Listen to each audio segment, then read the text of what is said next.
into this contest having beaten Richmond the last two times they played. Last year in the semifinal round of the USL Pro playoffs, it was Charlotte posting a 2-1 victory over Richmond, and then earlier this year on April the 12th, it was the Kickers falling by that same 2-1 count to Charlotte in Charlotte. So, Mark, I would say the Eagles right now have Richmond's number. Yeah, they do, and there's still some hard feelings about that game in the playoffs last year because Richmond just kind of walked through everybody in the regular season. Kind of maybe they overlooked Charlotte just a little bit going to that championship game, but Charlotte got the stunning win there, and they did it again early in the season. Yeah. You know, it was 1-1. It looked like Richmond was going to get out of Charlotte with a point, and then Herrera gets that goal in the 89th minute, so they get the 3 points there, winning 2-1. So it's going to be interesting tonight because Ryan and I were talking earlier. Several of these players that are normal starters, they're actually sitting on the bench tonight. They might come off the bench later, but they played against Orlando on Wednesday, which was a 3-1 loss. Ryan, does that surprise you as a former player that some of these guys are going to be taking a little bit of time off tonight? Yeah, it certainly does. And you're talking about the likes of Jorge Herrera, Drew Yates as well. Those are two of the guys who have produced the most for Charlotte at this point. So it's a bit rare. And, you know, usually you may see key players sit if they're playing a back-to-back or very close games. For me personally, I don't think 3 days is a close game. Orlando 3 days ago, now the Kickers. So I don't see any reason in Jorge Herrera and Drew Yates unless if there's possible niggling little injuries at this point. Now, as far as the Richmond Kickers go, they come in with 16 points tonight entering this evening's contest, and their last time out was on Sunday when they were able to get a 0-0 draw at the Chicago Fire Reserves, and Joe Willis actually saved that contest with a penalty kick save in the 90th minute, or in stoppage time, actually. So, and then, of course, before that, they had a 4-1 win at Oklahoma City, so a very good road trip, if you will, for Lee Collishaw and the Kickers. Well, you know, as we said every time, you know, if you can go on a two-game road trip, if you can get out of it with 4 points, that's about as good as you can ask for. You know, you get a win, you get a draw. That's what they got. They didn't play very well against Chicago. It was unfortunate to get that they gave up the penalty kick, but Willis comes up big. And then going into Oklahoma City, which a team that started out okay, struggled a little bit, but you go in, anytime when you go on the road and you can beat a team by 3 goals, you've done something right. And there is Joe Willis being introduced to the home folks. Willis once again will be starting in goal. And of course, William Yambi right there, number 2, is also going to get a start tonight for the Kickers. Kickers are 4-1-4. That lone loss is that game at Charlotte earlier this season, that 2-1 decision. But they have been getting some decent goal scoring from a variety of players. Matthew Delicott and George Davis IV, Ryan, lead the way with 5 goals apiece. 2 veterans, and especially Delicott, it's really a nice luxury for Lee to have 2 guys be able to score and have 5 goals apiece this early in the season. Oh, certainly. And you see Matthew Delicott, who was kind of out of the fold last year. The year before was dealing with a lot of injuries. And he's a big he's a big role within this team at this point. And they've also brought back another big body. Obviously, Jason Yaisley had a concussion and was out for quite some time. And he's been getting more and more minutes. And finally, he's got a start today with Matthew Delicott, 2 very similar players. Now, what Delicott and George Davis IV bring to Richmond Kickers was what similar style production and numbers was what Jorge Herrera and Drew Yates brought to Charlotte. So that's why I'm so shocked to see them out. But I'd look to see a lot of direct play from the Kickers off of Matthew Delicott's chest, as well as Jason Yaisley's as well. Exactly. So we're getting ready for the opening kickoff. You're watching Richmond Kickers Soccer on YouTube. Back with the opening kickoff in a moment.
And welcome back, City Stadium. Richmond Kickers soccer as the Kickers getting ready to host the Charlotte Eagles. There's a look at the teams exchanging some high fives and pleasantries, although we'll see how long that lasts. But it is Charlotte coming in, and as I mentioned, the Kickers with a 16 points. They're sitting in third place right now in the USL Pro standings. Orlando City is just running away right now. Orlando City has played 11 games, and they're sitting at 8-0-3 on the season with 27 points to easily outdistance the LA Galaxy 2, who is in second place with 18 points. And there's a look at the referee with the coin flip to see who's going to kick off and get things started here at Richmond. And as I mentioned, a very successful road trip with the Kickers with that 4-1 victory at Oklahoma City, and then, of course, the scoreless draw with the Chicago Fire reserves. So coming in with a lot of momentum. Of course, before that, it was the U.S. Open Cup mark where they were able to knock off RVA 6-1 was the final, in a game they thoroughly controlled. So this team is playing pretty well right now, the Kickers. I think they are. When they gave up the goal to RVA, the thing that Lee said, he goes, "Wow, we gave up the goal." You score 6, could very easily have had maybe even 8 or 9, and he was more concerned about giving up the goal. So typical coach speak. There's always something that you need to improve on. However, I do agree. I think they've played pretty well. Early in the season they did okay. They had a couple of draws that maybe they probably should have won.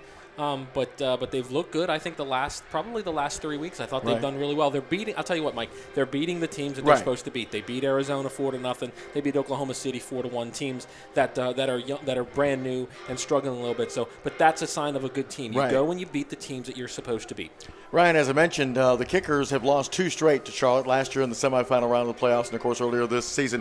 Do the players know that? I mean, are they aware that that they've not struggled, but have fallen 2 times and would like to really get off to a great start and get this thing put away early? I'd say not necessarily, because there's so much turnover, or I wouldn't say so much turnover, but there's turnover within the league, and the allegiances aren't necessarily to the traditions of the specific club of, hey, we've lost to these guys in the past years. It's more so about this current season and how Charlotte's currently playing and a game plan to currently stop them now.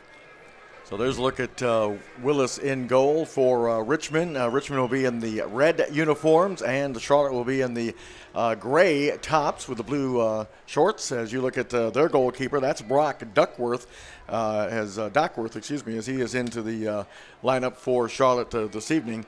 And it looks like Charlotte is going to kick off to start things. It was Duckworth. I'm sorry, not Duckworth. There's a look at Duckworth getting ready for this evening's contest. Beautiful night for soccer. Not too warm. We had a beautiful day. A little bit of a breeze. Looks like the clouds have dissipated and it's starting to clear up. So we're looking for a great night of soccer. As you look at Thompson right there, Wells Thompson, number 9, and he's got possession to start things off for the Charlotte Eagles. This is the second of 3 straight road games for Charlotte. So possession now continuing to be controlled by the Eagles of Charlotte. And a near turnover, but keeping possession. And playing it back now near midfield. Knocked away that time by Asante for Richmond, but again, right back to the Charlotte Eagles. That was Richard Dixon, number 16, that had possession, but now here's a turnover. Yaisley, ball's dropped off. Callahan tried to chip it ahead and kind of mishit it. Now he's able to regain it. He's knocked down, no call. Play on, says the referee, and that's what we're going to do. Long ball here. And stopping it, and then poked away nicely by Yambi. We've told you about his defensive prowess over the years for Richmond. Here's an opportunity, and a shot. That deflected, and it'll be a corner kick. Scrappy affair so far. Yeah. It's very sloppy. Everybody's kind of going into 50-50 challenges, and we're about a minute in. I've seen more challenges at this point than I have maybe in 15 minutes of a game. And these are 2 teams that, they have a huge rivalry, but they actually get along pretty well. I mean, Charlotte and Richmond are usually up for the sportsmanship awards every year, so it'll be interesting. As Mike said, how long will the pleasantries last? That's right. Brian, you've played in this series a couple times. I mean, a little scrappy, but clean for the most part. So the first corner. No comment from Ryan. First corner kick of the evening, and it's Thompson, and he is going to hit it. And Willis watches that one. It's a whistle. They say the ball was out, so it'll be a goal kick for Joe Willis and the Richmond Kickers. Willis, by the way, in that 0-0 draw mark against Chicago on Sunday. That was his second shutout of the season, as this is game number 10 for the Kickers. So that's not a bad percentage. 2 shutouts in 9 games. And stopping the penalty kick and stoppage time kind of makes you really earn it. And Chicago, they played some of their top flight players in that game. They played Gonzalo Segares. They played Logan Paws. So, so they weren't playing like the Chicago true reserve. They're playing some legitimate players that have a lot of MLS minutes. And Richmond getting a 0-0 draw on the road, I think that's a very good result for them. There's Callahan getting ready with this free kick opportunity. Callahan wearing number 5 for the Richmond Kickers. Sasha Gores also starting tonight along with Connor Shanoski, number 26, Alex Lee, number 18. Callahan, of course, puts it into the middle, but it's easily defended away. And then the left-footed attempt by Gores, and nice hustle, but this ball is going to slide over the sideline for a throw-in for Charlotte. We're scoreless here in Richmond. These 2 USL Pro teams matching up for the second time this season, and they will meet again in August. Charlotte will make a trip here to City Stadium, so they're going to play each other 3 times in the regular season at least. Here's an opportunity. Nice drop-off shot. Ooh, just over the crossbar. I think that was Delicat that laid it off. It was a good play from Deli. And the shot from Spitz as he hit it with the left foot just over the crossbar. Shea Spitz has really, really impressed me these last few weeks. I did not know a whole lot about him going into the season, but he's been scrappy. He's created lots of problems for the defense. He drew a red card against Arizona, which pretty much ended that game.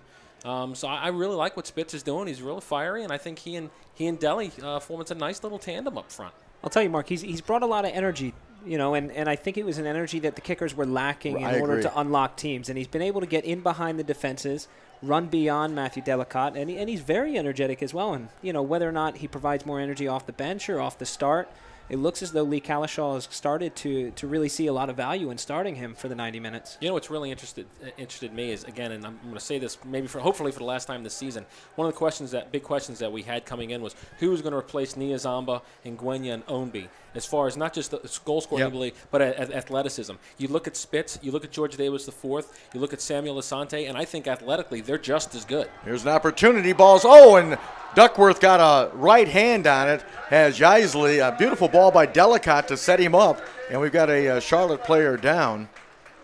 And I was thinking the same thing because we were talking about early in the season, the first few games, about who would, like Nia Zamba brought so much energy off the bench. Ownby, of course, usually started, but, you really need that. And, of course, Ryan being a former player, you really, sometimes you look to some of those players, they're role players, and they know that, I've got to produce not only, hopefully a goal or two, but also get that energy going, because there's some games where you start off very sluggish, and you need that kind of energy. Certainly. Yeah. There's that save, the opportunity from Spitz.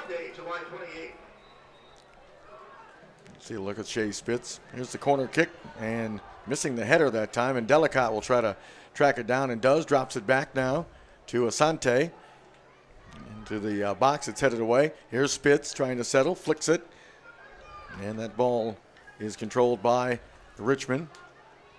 Here's Gores for Asante, but that was taken away by Charlotte. Charlotte needs to move quick here. They've got numbers. Oh, and there's a whistle and a foul against, I believe that's Asante they got. That was a poor giveaway by Sasha Gores as well. He wasn't under too much pressure there. He could have kind of kept possession, and instead it was a turnover of possession in one of the worst areas you can when your team's spread apart and then also in the middle of the field. So it'll be a free kick opportunity for Charlotte. We're scoreless here from City Stadium. And that ball is put in, but it's headed away nicely. Here's Delicat. Nice pass off to George Davis IV. He's in a foot race. Plays it ahead. And getting around to Spitz was good job that time. That was well defended by number 16. That was Dixon. Richard Dixon did a nice job of fending off Shea Spitz. Here's Callahan back. Looking for some help. Rolling it over. There's Shanoski to Callahan. Good quick pass there. That's something we've been preaching as well, which we'd like to see from the Kickers, those one-touch passes, and we're seeing it here in the early going, guys. Here's Lee. Oh, nice great ball. Beautiful move into the box, and it's knocked away by number 3. That is Bilal Duckett. Yeah, Alex Lee is as good as anybody else, I think, in USL Pro and making runs out of the back. His crosses are excellent. He's got good one-on-one skills, so that's huge. That is an anchor for Lee Kalishaw. He goes into every game knowing his right back is secure, kind of like having Yambi in the middle. There's two guys, and Mike Callahan. There's like 3 or 4 spots that Lee Kalishaw knows he has on lockdown every game. Very good to know. So here's Isley with the throw-in. Long throw-in into the box. I believe Delicott got a head on it. Now it's controlled by Spitz trying to line up a shot. He's taken down, no call. We keep playing on. And the ball is played long, and it'll be settled as Shanowski plays it back to his goalkeeper, Willis, who rolls it over on the right side. But are we seeing, I mentioned there's a look at Lee, and he bangs it ahead for his teammate. And Isley in a one-on-one battle there. But as far as the quick ball movement, is that something I'm kind of impressed with that here in the early going? Yeah. It is, and I think what the Kickers are trying to do is find the forward's feet. You've got two guys who are a nice target up there. You've got Delicott and you have Isley, and they're both able to post up, hold the ball with their back to goal, and that allows players to run off of them, and that seems is exactly what the Kickers are doing. It seems exactly what Lee Kalishaw has emphasized in practice leading up to this game, and they're executing it pretty well. It's just figuring out a way to get the end result, the shot on goal or the possible cross, the killer cross that's going to come in. That was Darren Toby that had possession momentarily, but it's scooped up by number 9. That is Wells Thompson. Now the ball is played back as Charlotte tries to get their offensive flow going. Beautiful run there. Into the box. Ball is fired wide, so it'll be a goal kick for Willis. Nice little run that time by Charlotte. They're kind of throwing blows back and forth at this point. You had Charlotte early in the going, and I thought it was a great opportunity for a goal. The shot that was deflected outside the 18, it was an open look. Nobody was closing it down. You have that guy streaking inside the box from the left wing right there who has an opportunity. So they're kind of trading a little bit of blows here, and nobody's got a real control of this game, and it's really going to be whoever can get a handle and a grasp on it to begin with is going to be the team that either comes away with a goal or can manage this game and kind of control it for themselves. You said it's been sloppy, Ryan, but are you surprised that the pace of the game is a little quicker? Yeah, certainly. I think obviously sloppy in the first minute. Can't. We're about 9 minutes in, but it's gotten a lot better as far as how sloppy it is. But still, they're still trading turnovers for the most part, which is, you can't do that for 90 minutes. Ball was flicked back to the goalkeeper, Duckworth. Almost eluded him. Is this, we mentioned that Charlotte played Wednesday night, and of course, here it is Saturday. The Kickers have been off for just about a week. Is this the Kickers, looks like their mindset is let's get a couple here early if we can and kind of, demoralize Charlotte. I mean, they're really putting on a lot of pressure and are trying to create some offensive flow. Well, I think Lee Kalishaw has kind of taken a different perspective on this game because he's playing with 2 out-and-out strikers, 2 out-and-out forwards, guys who are typically target forwards, which Lee's system has always been a 4-3, 4-5-1, with 3 central midfielders and 1 target up top. Well, he's taken a different look in a 4-4-2 with both Mike Callahan and Asante holding at that point. So he is obviously gunning for goals nice and early, and he knows how easy any player knows how easy it is to manage a game if you're up 1-0 early in the game. And there's a look at a very laid-back Lee Kalishaw on the bench. That won't last long. That foul was called against the Kickers, and here's Charlotte now trying to get it going. Looked like Lee Kalishaw was down there trying to get a suntan, lounging a little bit. I think I can smell his suntan lotion from up here. Mark, would you agree last season the Charlotte Eagles were kind of the surprise team of the USL because they, they made it into the playoffs and, like I say, they were able, I think they were like the 5th seed if I'm not mistaken, and then come in here and knock off the top seed and regular season champs. Was it a surprising run in your opinion? No, actually, Mike, I don't. Okay. No, because Charlotte historically, because they have such a great tradition, they've almost always been in the playoffs. They're like Richmond. They're going to be there every single year. So, it's one of those where, as long as they can, finish in the top 6 or so they can get into the playoffs, and then everything's a one-off for the most part. Right. So you'll see how it goes, but Charlotte's always been in there now. They were overmatched in the championship game against Orlando, but it's a ball that's dangerous in the box, but finally cleared away. I didn't mean to interrupt you, but the game's more important than me talking. Here's Asante tracking it down off to Gores. Nice little pass here, and a good ball back for Gores, and then knocked out a play to be a throw-in for Richmond. So really what you're saying, Mark, is it's really more of a surprise if Charlotte doesn't qualify That's for the playoffs. what I think. It's kind of like Richmond and Charlotte pretty much get in the playoffs every year. You know they're going to get in there.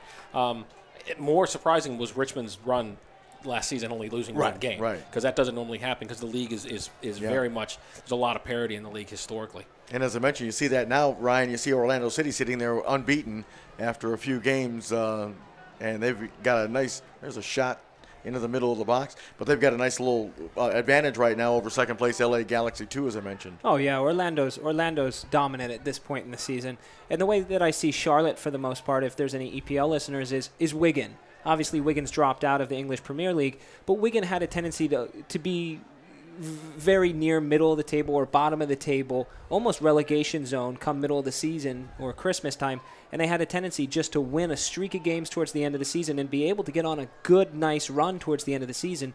Charlotte has a tendency to do that, to be pretty soft early in the season, and towards the end of the season they put together a great run, make a run at playoffs, and by then they're in playoffs and they haven't lost a game in 4 or 5 games. So they always go on great streaks and have a great momentum towards the end of the season. Charlotte in possession on the far side here at City Stadium in Richmond. That's a nice run. That's a really great run. And finally knocked over the end line. It'll be a corner kick. That was a heck of a run. Nobody really challenged him as Thompson's getting ready to take this corner kick, which is the second one for Charlotte this evening. And every time there's a corner kick, Charlotte's sending 2 guys over there, whether or not they want to play a short corner, whether they want to whip it in and just draw a defender out. It's not too short at this point, but it looks as though they've got set plays that they want to run. Yeah. And Spitz defending for the Kickers on that one.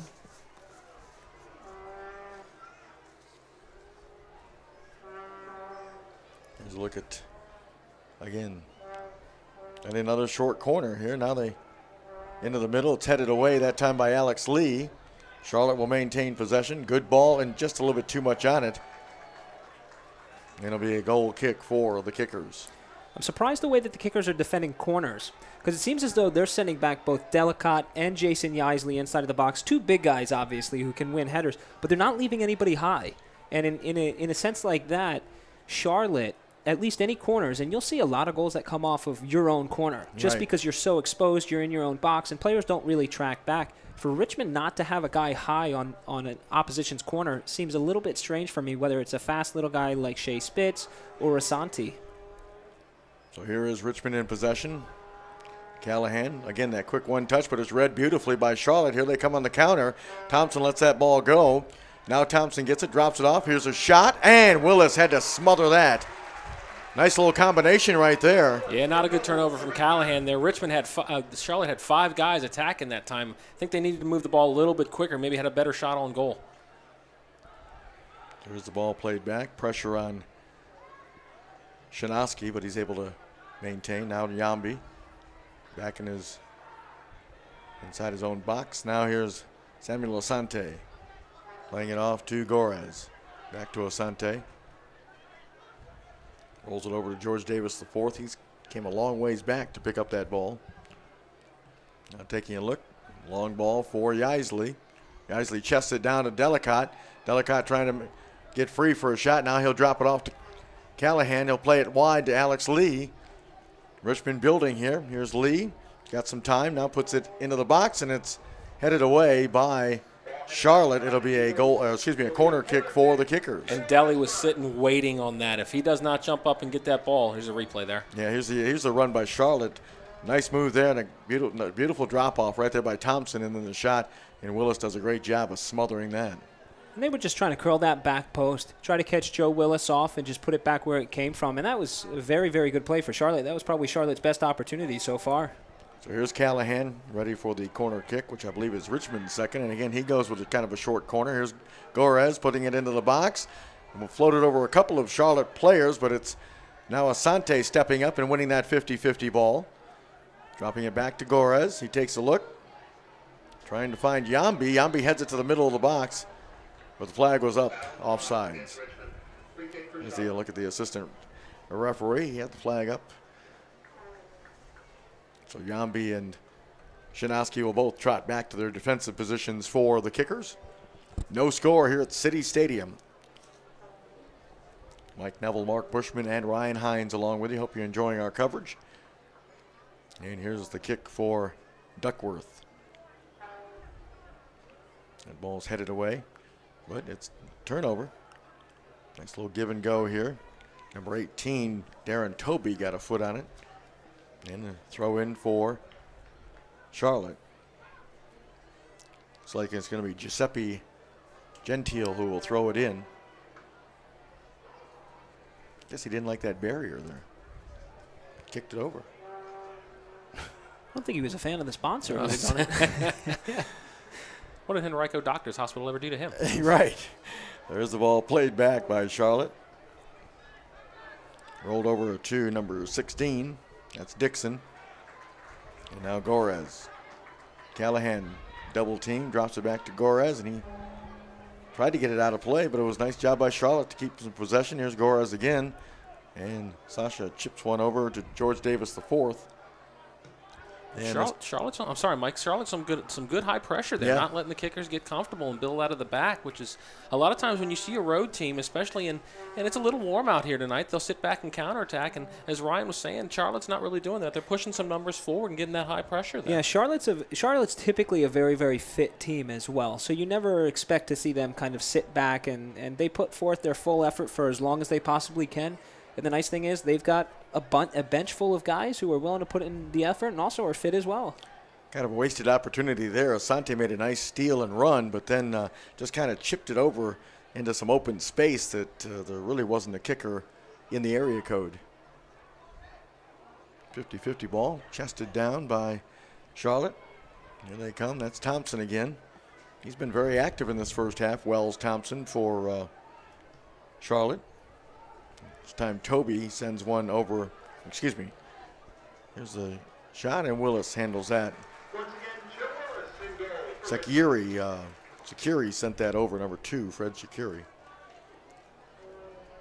And here's a look at Willis.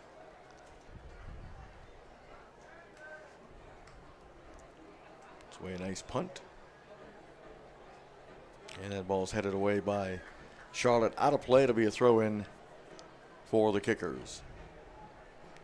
And that was number 3, Bilal Duckett, that headed that out of play. Here's a look at George Davis IV, as I mentioned, tied with Delicott for the most goals for the Kickers with 5. Nice fake there. Here's Davis to Asante. Asante now looking for some help, finds Alex Lee. Right back to Asante. He's going to challenge a couple of players. Good ball to Delicott. And that pass is a giveaway. And here's Charlotte on the run. Ball played into the middle, onside. There's a beautiful cross. Ooh, whiffing on the shot though. Beautiful cross that time from Wells Thompson. Yeah, that was a really good sequence from Charlotte there. Just hit the ball there. That was Giuseppe Gentile who had the opportunity. And it looked as though he tried to wind up a little too much. You know, that's a difficult thing to do when it's coming across your body and running into you like that. You just got to side foot that. You've just got to turn your foot and curl it with the inside of your foot. And it looked as though he just tried to wind up and left himself open for exactly what happened, a whiff or a miss hit. Yep. There's Yambi in possession. Playing it to Gorez. Sasha looking. Now we'll play it right back to Yambi. We're scoreless here at City Stadium. Approaching the 21st minute. Here's Asante. And now the ball is played over to Yambi. Again, there's that high pressure mark you were talking about. And Willis, well, that was kind of a beautiful fake. I thought he was going to go along with it, and he went right back to Yambi. And Gentile was a little upset that he didn't have any help from his teammates. Certainly, and that's the thing on his part where somebody's got to tell him, hey, hold up, let's not high press. We've been chasing, we've been exerting a lot of energy. What he's doing there is he's wasting his own energy for absolutely no reason, and he's trying to go at Joe Willis when he's got 2 center backs that are spread wide apart. Joe Willis has one or the other option. Nice ball into the middle, and Duckworth was able to reach out with the right hand, and just before Delicott could get to it, nice little chipped ball by Spitz. So Duckworth has been on his heels here. And that's the advantage of having 2 forwards there. Jason Yeisley was able to latch onto the end of that, and almost Matthew Delicott waiting there for it. If you didn't have that second forward there, Jason Yeisley's playing that into an empty goal with no one in front attacking that. There's Asante now. He dropped it off to George Davis IV. Back to Asante. His clearing attempt was knocked away. Now he'll play it over to Lee. Alex Lee now will put the ball up near midfield. Here's Spitz. Tripped, and he is whistled for the foul. That's going against Sakiri. And I can tell you, the Kickers, if they can get that ball down, Shea Spitz can open up into Sashi Goras. Well, that's a nice play by Duckworth. He read that the last save. minute. Yep. But if the Kickers can open up and expose the weak side of Charlotte pretty quickly, they've got great opportunities here. And we got a whistle and a foul, I believe, against Jaisley. Yeah, he pushed off a little bit, trying to climb the back. Well, they certainly are trying to find the two big guys, aren't they? And it's working. I mean, they've had a couple of opportunities, Jaisley and Matthew Delicott. They are, but what that winds up taking away, obviously there's such a focus on playing a long ball, a long 40, 50-yard ball into their chests. It's taken away the midfielders. And you're almost, Shea Spitz, George Davis IV, very rarely have been able to get into the attack on the ball and do what they do best is go at the defenders.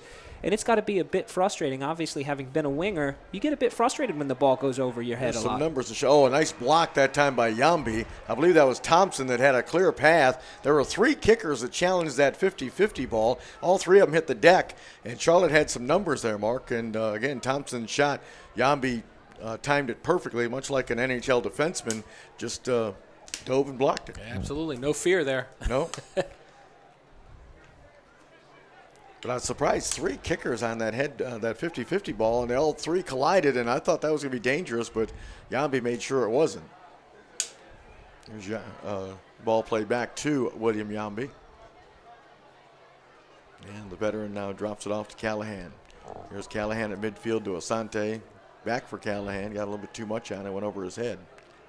You're starting to see the outside wingers, Shea Spitz and George Davis IV, come back for the ball because they haven't gotten much of the ball, and they're not as involved. And there you have it. George Davis IV kind of popping up in the center of the midfield, trying to get a touch on the ball. He was challenged that time. I believe that was Darren Toby that was able to take the ball off his foot. There's good pressure now. And the turnover. And just miscommunication there, but good hustle by Delicott. And he went down and drew the foul. I don't remember Deli being able to move this quickly. He's real. I tell you what, he's such a great story. As Ryan was saying coming in, he's got some injury problems. He's a little bit older, but he's really played well this year. And like I said, he's defying father time as of right now. And here's a good set piece opportunity for Richmond, bringing in those big bodies, Shanoski, Yambi, Yaisley, Deli. Mark, talking a little bit about Delicott, I've heard some rumors floating around. Diego Costa taking some horse body parts injection. I've heard Matthew Delicott may have possibly done the same thing. No, okay. That was a wasted opportunity there as Spitz ball went right to a Charlotte player. And here's number 17, Hall, settling it for Charlotte. And the Costa thing worked out so well today that he played 8.5 minutes. As opposed to 0. Boy, Goraz mishit that one. And there's a whistle on Asante. Came in with the elbow. And the foul was drawn that time by Sakiri. So we're scoreless here at City Stadium in Richmond, Virginia. Both teams have had some opportunities. Scores, stats, news, and more exclusively on USLProSoccer.com. Check it out. Here's Charlotte putting it into the box. That ball skimmed through, but it was knocked away. And now the ball played forward, and Duckworth handles that easily out of goal. Again, see the bunched up kickers. We've seen that a couple of times where there's like 3 kickers. Their spacing is a good ball for Spitz. Great ball. Here's Jaisley trying to make a move, trying to get a shot. Does, and that was partially blocked.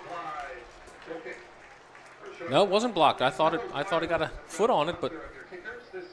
Wow, really? I could have swore that ball was blocked by Gold. Almost went out for a throw-in. You ever had shots like that, Ryan? Never. So maybe Duckworth. once. Looked like Neville's golf swing. Hey. We want to keep the audience here. You don't want to look at that. It's not as bad as Charles Barkley, but it's somewhat close. Somewhat. Let's just put it this way. I'm not heading to the senior tour anytime soon. I can guarantee you that. At least not the professional senior tour. Here's Jambi getting ahead on it. Ball settled. Oh, nice move that time from Zakiri. Now here's Asante. There's been some miscommunication by the Kickers. They've almost ran into each other a couple of times with balls. Here's Lee taking a look, trying to maneuver around Newman. Here's a shot. Flicked! Oh, I don't think Delicott got ahead on that. Duckworth played it well in goal from Asante with that shot. I think he glanced on it, but he didn't get the full force on that. But you can see, again, what they've been doing. It's like the third or fourth time they've looked for Deli or Yeisley up there, and all they got to do is connect once. But that was good. That was a good service in there. And, when you talk about the disjointed part, Ryan, I'm pretty sure that this is the first time that these 11 have played together. So a lot of times, when you introduce some new guys, you introduce the two forwards who haven't played yet together, there might be a little bit of disjointed, if I could say that word, for the first few minutes. Would you think? Certainly, but it's something that I've consistently seen with the Kickers throughout the season. So I can't say that's a good enough excuse to say, hey, and it's just miscues. It's balls. Sasha Goris obviously one giveaway in the middle of the field, and obviously he's okay. It's a mistake. He hasn't done it since then. Mike Callahan almost with a costly one as well. And those are the simple things, the simple giveaways that are almost causing goals and could cause goals. Here's that shot again by Asante, and I do believe Delicott got a flick on, but not a full force. And Duckworth played it well in goal for Charlotte. And by the way, the relaxation part of Lee Collishaw is officially done because he thought there was a foul that should have been called on, I believe, Yeisley or Delicott, one of the two. They went to the ground, and he jumped off the bench. And he's off the bench right now. Once you wind him up, he doesn't stop. I just had to look down, and I'll tell you, I didn't know he had those kind of hops. Here's Jambi now, trying to hook up. Nice job by Deli to head that one down to George Davis IV. Here's Lee. Lee trying to challenge. Gets the ball into the box, too strong with his cross. Yeah, but that's what you want to do. Yeah. Again, as I've said with Alex Lee, such a great crosser of the ball, good one-on-one skills. So they were able to get him wide and just not able to connect there. But Richmond likes doing that. Good challenge that time by Yeisley. And what's great about somebody like Yeisley is a tackle like that has the potential to spur on your own teammates. They see him stretching, making that sort of tackle, hustling from behind, and that kind of has their motivation behind it as well. And that's something Matthew Delicott will feed off of, and Mike Callahan will start to feed off of as well. And Gorez has to wait for his throw in there. So he'll go back now to Jambi. And now we got a whistle. We're going to get a verbal warning here. Well, he's walking past. I thought it was Callahan that he was going to cite if he was citing anybody, and instead it's going to be a Charlotte player. Looks like it's Giuseppe Gentile. So that was that's interesting that you stopped. Sorry, Mike. That's you stopped that for a verbal. Usually you do that as a break and play. I've been wrong before, but if you usually stop it for that to talk to a player, you usually bring out plastic. Yeah, I was waiting for the card. He's got Lee there again. And that ball, I thought that went off the side of the arm of the Charlotte player. And Lee is taken down hard. And that's a hefty challenge right there. The referee actually said play on. You could see he was pointing straight down to the ground with both hands. That was a very, very late challenge. Ben Newman is the one that took down Alex Lee, and there is a yellow displayed. And you know what? As far as the center referee is concerned, maybe he thought it was advantage. Maybe he didn't necessarily think it's a foul, but that is right by the linesman, and the linesman has a perfect view of that. Alex Lee thought and knew that was coming and was able to quickly touch the ball by and kind of hop over a little bit, so it wasn't actually as bad as it looked. Well, he did say play on, and the Richmond player, whoever it was, he just went and picked the ball up, assuming it was a stop and play. I thought maybe he was going to give him a handball or something. But no, again, that's where Lee has been dangerous, and if he doesn't get fouled there, he's in. Asante quickly getting it in, and then George Davis IV and Connor Shinosky collided, and George Davis IV is not happy. Here's Lee taking a look, trying to go to the near side here in a battle. Jambi. Nice play by Jambi there. Yep. Really nice to win the throw. Very unorthodox. The back heel right into somebody. Dixon took a shot to the face. He's okay. That's Richard Dixon, number 16 for Charlotte. See if we get a long throw from Yeisley here. Looks like that's what we're going to get. Here's a look at Jason. Nice to see him back after that very scary concussion. And he doesn't seem to have hindered him at all. He's very aggressive and playing well. And it is a long throw into the box. And here's it settled by Asante, and he'll roll it off now to Lee. Lee putting it into the box, and Duckworth was able to beat Yambi to that one. Good step by Duckworth there. Got a read on that early and got out to get it. One thing we saw in that long throw-in, guys, the sun, you saw a couple of Charlotte players have their hands up trying to gauge the ball because of the sun at that end of the field. Now, where Willis is, he's in the shade pretty much, but that's something to keep an eye on for the next couple of minutes until the sun will go behind the press box and make it a shaded area. And that's Lee Calishaw knowing his field. If you notice, a lot of times Richmond likes to go from right to left in the first half of these things because of that sun. So at halftime, the sun's down. He doesn't have to worry about it. Right. And George Davis, the fourth, had it knocked away. I believe that was Dixon again. So here's Spitz to throw it in. I don't think his throw will be as long as Yeisley's. Let's look at Shea. And Spitz battling Hall for the 50-50. Comes up with it. And a whistle and a foul against number 17 Hall. Charlotte's been committing a lot of fouls in their defensive third of the field. And like I said, with Richmond's got some big bodies with Yambi, Shinaski, Yeisley, Deli. Could pay off for Richmond here. The Charlotte coaching staff very laid back on their bench. Here's Callahan putting it in. Loose ball, and it's flicked away, but we got a whistle at offsides.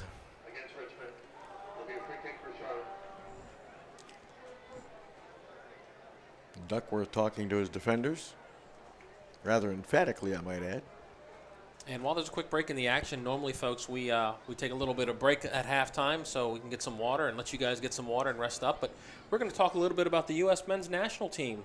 The three of us here, we're going to talk about some stuff. And they haven't made any news recently. No, not at all. So we figured, we'll talk a little bit about that. So feel free to stick around. We'd love to have you listen in and tell us what you think. Throw in for Richmond.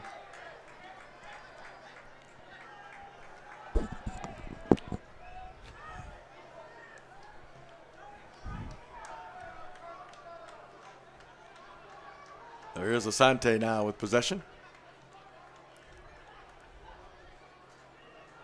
At midfield, it's George Davis, the fourth. Off to Asante.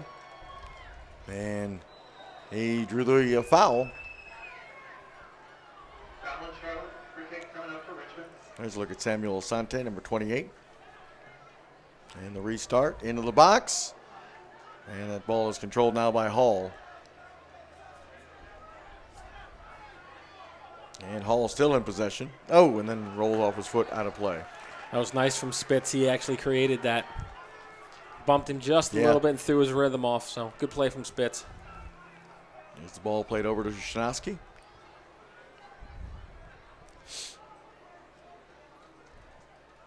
Ball played ahead for George Davis, the fourth. He's being watched by Sakiri. And a throw in for Richmond. Alex Lee will take it. We're scoreless first half here at City Stadium in Richmond, Virginia. And here's George Davis, the fourth, just a little bit too far in front of him. And that turnover as Charlotte now is in possession. Here's Thompson. Wells Thompson. Ball flicked on, and Shinaski is able to. And there's a whistle and a push as Asante went down.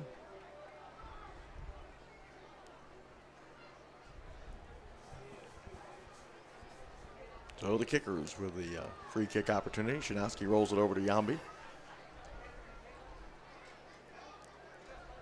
Yambi taking a look now. Plays it ahead. Delicott is able to pick up shot. Oh, and Duckworth again had to make a terrific save, and what a shot from Deli. Came out of almost nowhere. It looked like there was a missed touch in the beginning, and then Charlotte mistouched it, went right back to Deli. So good one-time shot, great save by Duckworth. Well, that was great anticipation, Ryan, by Delicott, as he was able to, that ball, as soon as it eluded the Charlotte player, he was on top of it and almost made this a 1-0 contest. Here's Spitz. He goes with the short corner now. Lee putting it in the box, and Duckworth, well, that was dangerous. He had his, he was looking at the goal when he actually snared that, but hey, he got it done, Brock Duckworth. There's the ball rolled over.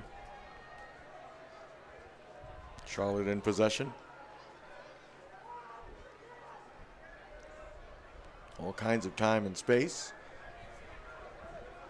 Now played over. Dixon into the middle. It's knocked away by Richmond. Ooh, I thought that was a handball. And there's the call. I thought Darren Toby almost got away with one there. There it is again. Watch. Boy, he pounces on that, and boy, that's a terrific save. And it looked like just a snapshot from Matthew Delicott. If he had more time and possibly more thought about it, he might be able to have kind of curled that around Duckworth rather than just a quick snapshot. So here is Gentile trying to line one up. Got a shot through Yambi, but it rolls harmlessly to Willis. Mike Callahan and Wells Thompson kind of going at it there in about halfway. And I know Wells Thompson, a Wake Forest guy, Mike Callahan, UNC guy. So it might be a little bit of ACC rivalry right there. But kind of look, that's getting a little heated in there at this point. Here is Callahan quickly getting it to Asante. Off to George Davis, the fourth. He's got Gorez running. Making a run here. Here's Gorez. Nice move. Sasha still going. Flicks it over for Yaisley, and Gorez is taken down just outside the 18. You know, Yaisley's a little disappointed. He wanted to play on there, but no, if you get a foul right there, I'd rather have the free kick. You know, Yaisley was kind of pinned in there. So. Agreed 100%, yeah, certainly. Some words exchanged between Hall and Sasha. And you see Wells Thompson trying to line up the defense, number 9 for Charlotte. George Davis, the fourth. And he's got to move that wall back a little bit. Doesn't look like yeah, there it is. That wall only looked like it was about 3 yards away from the ball. Well, I'd assume they're going to steal a couple feet here as well after the referee backs him up. They're going to start inching a little bit forward. So George Davis, the fourth. You can see him slowly shuffling forward. Takes a shot right on and in! Well, George Davis, the fourth, with his 6th goal of the season as he rips one inside the near post. Well, how about that? I'm a little unsure if that went over the wall, if that went around the wall. From our angle here, it was very, very difficult to see, but I'd be interested to see how that went in. I think it went just around the wall. I tell you what, and when we see the replay, we'll see it. It looked like it might actually have gone through the wall. I think someone left a little early. And we'll see the replay, obviously, but I think someone might have left early and he put it in that gap there because Duckworth got a late read on that. Could not get over in time. Yeah. It wasn't like a David Beckham or Cristiano Ronaldo shot. It was kind of... Exactly, and that's the thing. If it goes over the wall, you can't blame anybody. If it goes through the wall, around the wall, you can kind of blame Duckworth if he set up the wall incorrectly. If it went through the wall, certainly the wall's responsibility. So George Davis, the fourth. Here comes the replay coming up here. Yep, we're going to go back to live. We'll have that replay shortly. There's Hall playing it back. That came off that foul against Gorez. Here's Gold now for Charlotte. Bet Yaisley's not complaining now, is he? Here's Jambi gently playing it back to Willis in goal. So George Davis, the fourth, with his team-leading 6th goal of the season. He snaps that tie with Matthew Delicott. And here is Spitz dropping it off to Asante. No, you can't have any better time to score than just before halftime. And then you cause a little bit of possible, no, I wouldn't say panic. These are professional players, Charlotte. But just a little bit of doubt in their minds at halftime as to how they gave up that goal. They get a chance to regroup. But the Kickers are up 1-0 at halftime, and that's a huge thing if they go in up. There's Callahan, and it's going to be a corner kick opportunity for Richmond. Here's the goal right there. And, you know, it did go over the wall. Whether it went over somebody's shoulder, right. It did look like it had the height to it to go over the wall. Let's see. Yeah, it did. But you start to wonder, that's a situation when do walls jump? Do they not jump? See Duckworth trusts frustration. Here is Charlotte now, number 14. That's David Gino who gets it away for Charlotte. Here's Thompson. Surrounded by Kickers. Threw it to some open space. Nice run being made here. USL Good Pro tackle fan from Lee. page on Facebook at facebook.com/USL Pro for all your information, soccer fans. Check it out. USL Pro on Facebook at facebook.com USL Pro.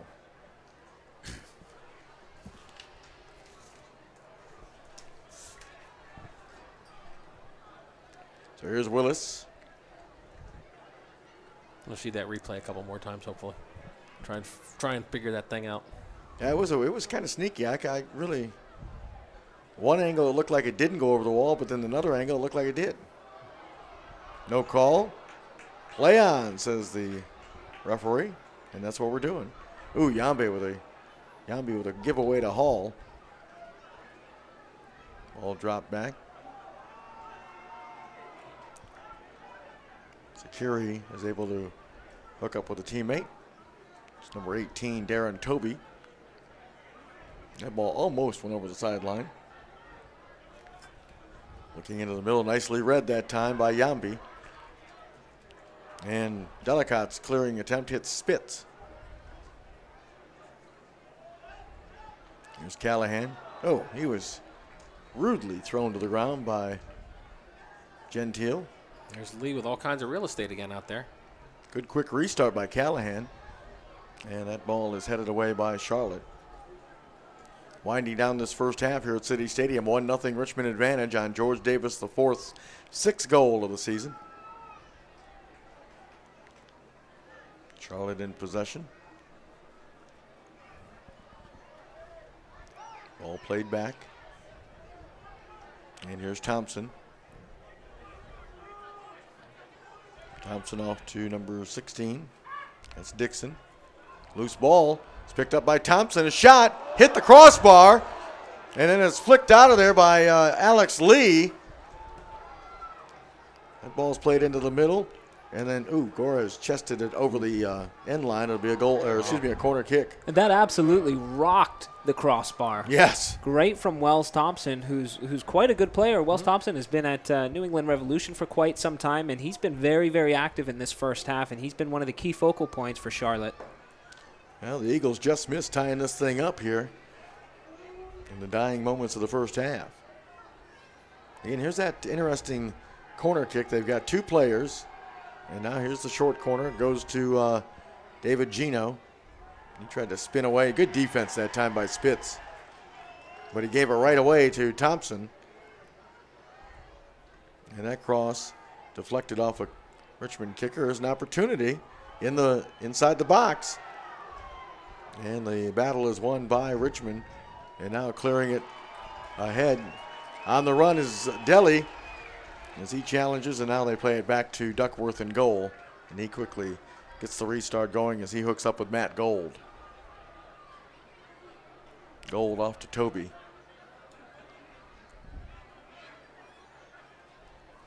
Here's Thompson. It looks like we're going to have, I think, 2 minutes of stoppage time. Yep. 2 minutes of stoppage time added on. No foul on that play as the Charlotte player went down. Here's Thompson. As you mentioned, Ryan Wells, Thompson has been very active for Charlotte. A lot of touches in this first half. And, of course, just banged one off the crossbar. Didn't miss by much. And there's a nice run being made right now by Dixon. And the ball's played over and out of play. Kickaroo says, I'm not in the game. Make sure to follow at USL Pro. Looks like he was trying to hook up with Hall. Using the @ sign, and then USL Pro on Twitter for all the latest updates. And there's a look at Sasha Gores.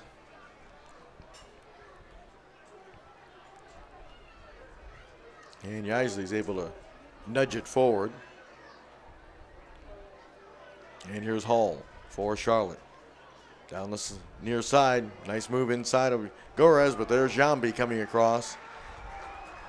No foul as Hall went down. He was clipped by Yambi. Yambi certainly got the ball first, but he did have a trailing leg in there as well. But it's never pleasant to see any player kind of go down in a little bit of pain. So here's Gentile to throw it in for Charlotte. Down 1-0. We're in stoppage time here in the first half. Or the added time. Ball up for grabs. Oh, Ooh. Thought that whistle might have been for a handball on George Davis. I thought that for just a second, too. But the whistle, of course, was a foul in the box. So Joe Willis will line up the goal kick for Richmond. I'm pretty sure 2,500 fans just held their breath when Yes. they heard that whistle there.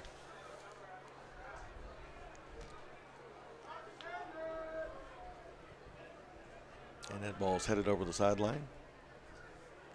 So Sasha will throw it in. But before he does that, we're going to have halftime because the referee just blew his whistle. So 1-0 as Hall and Gorez shake hands. They had a very competitive first half against one another. The foul on Hall led to the only goal on George Davis the fourth with the free kick opportunity as he was able to squeeze one inside the near post. So 1-0 is our score at the half. The Richmond Kickers on top. And we're going to take a break. You're watching a Richmond Kickers soccer. There's the look at the goal as it just snuck inside the near post. And you're watching Richmond Kickers soccer on YouTube. Back with more in a moment. Stay with us. At this time, please join me in welcoming the Kickers under 10 Crimson Knights and the under 12 Pilots. The awesome soccer players are going to kick off halftime by showing off.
Don't forget, fans, that you can still sign up for the 2014 series of Richmond Kickers youth soccer camps all summer long. The soccer camp is a great opportunity for boys and girls to develop their overall playing ability and their love of the sport. Campers will receive unparalleled coaching and instruction from the Kickers players, coaches, and staff in an enjoyable, friendly environment. Camps range from individual to team camps, as well as specialized training camp in finishing, goalkeeping, and more. Learn more about the camps and how to sign up by logging on to their website, and that's www.richmondkickers.com.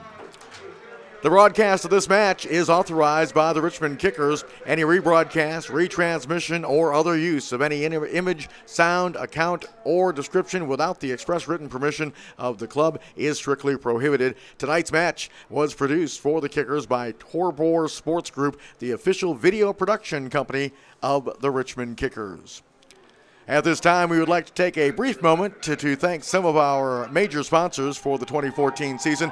They include the main jersey sponsor, Health Diagnostic Laboratory Incorporated, as well as YOGG, the official club's marketing partner. To learn more about all the sponsors for the Kickers, log on to the club's website at www.richmondkickers.com.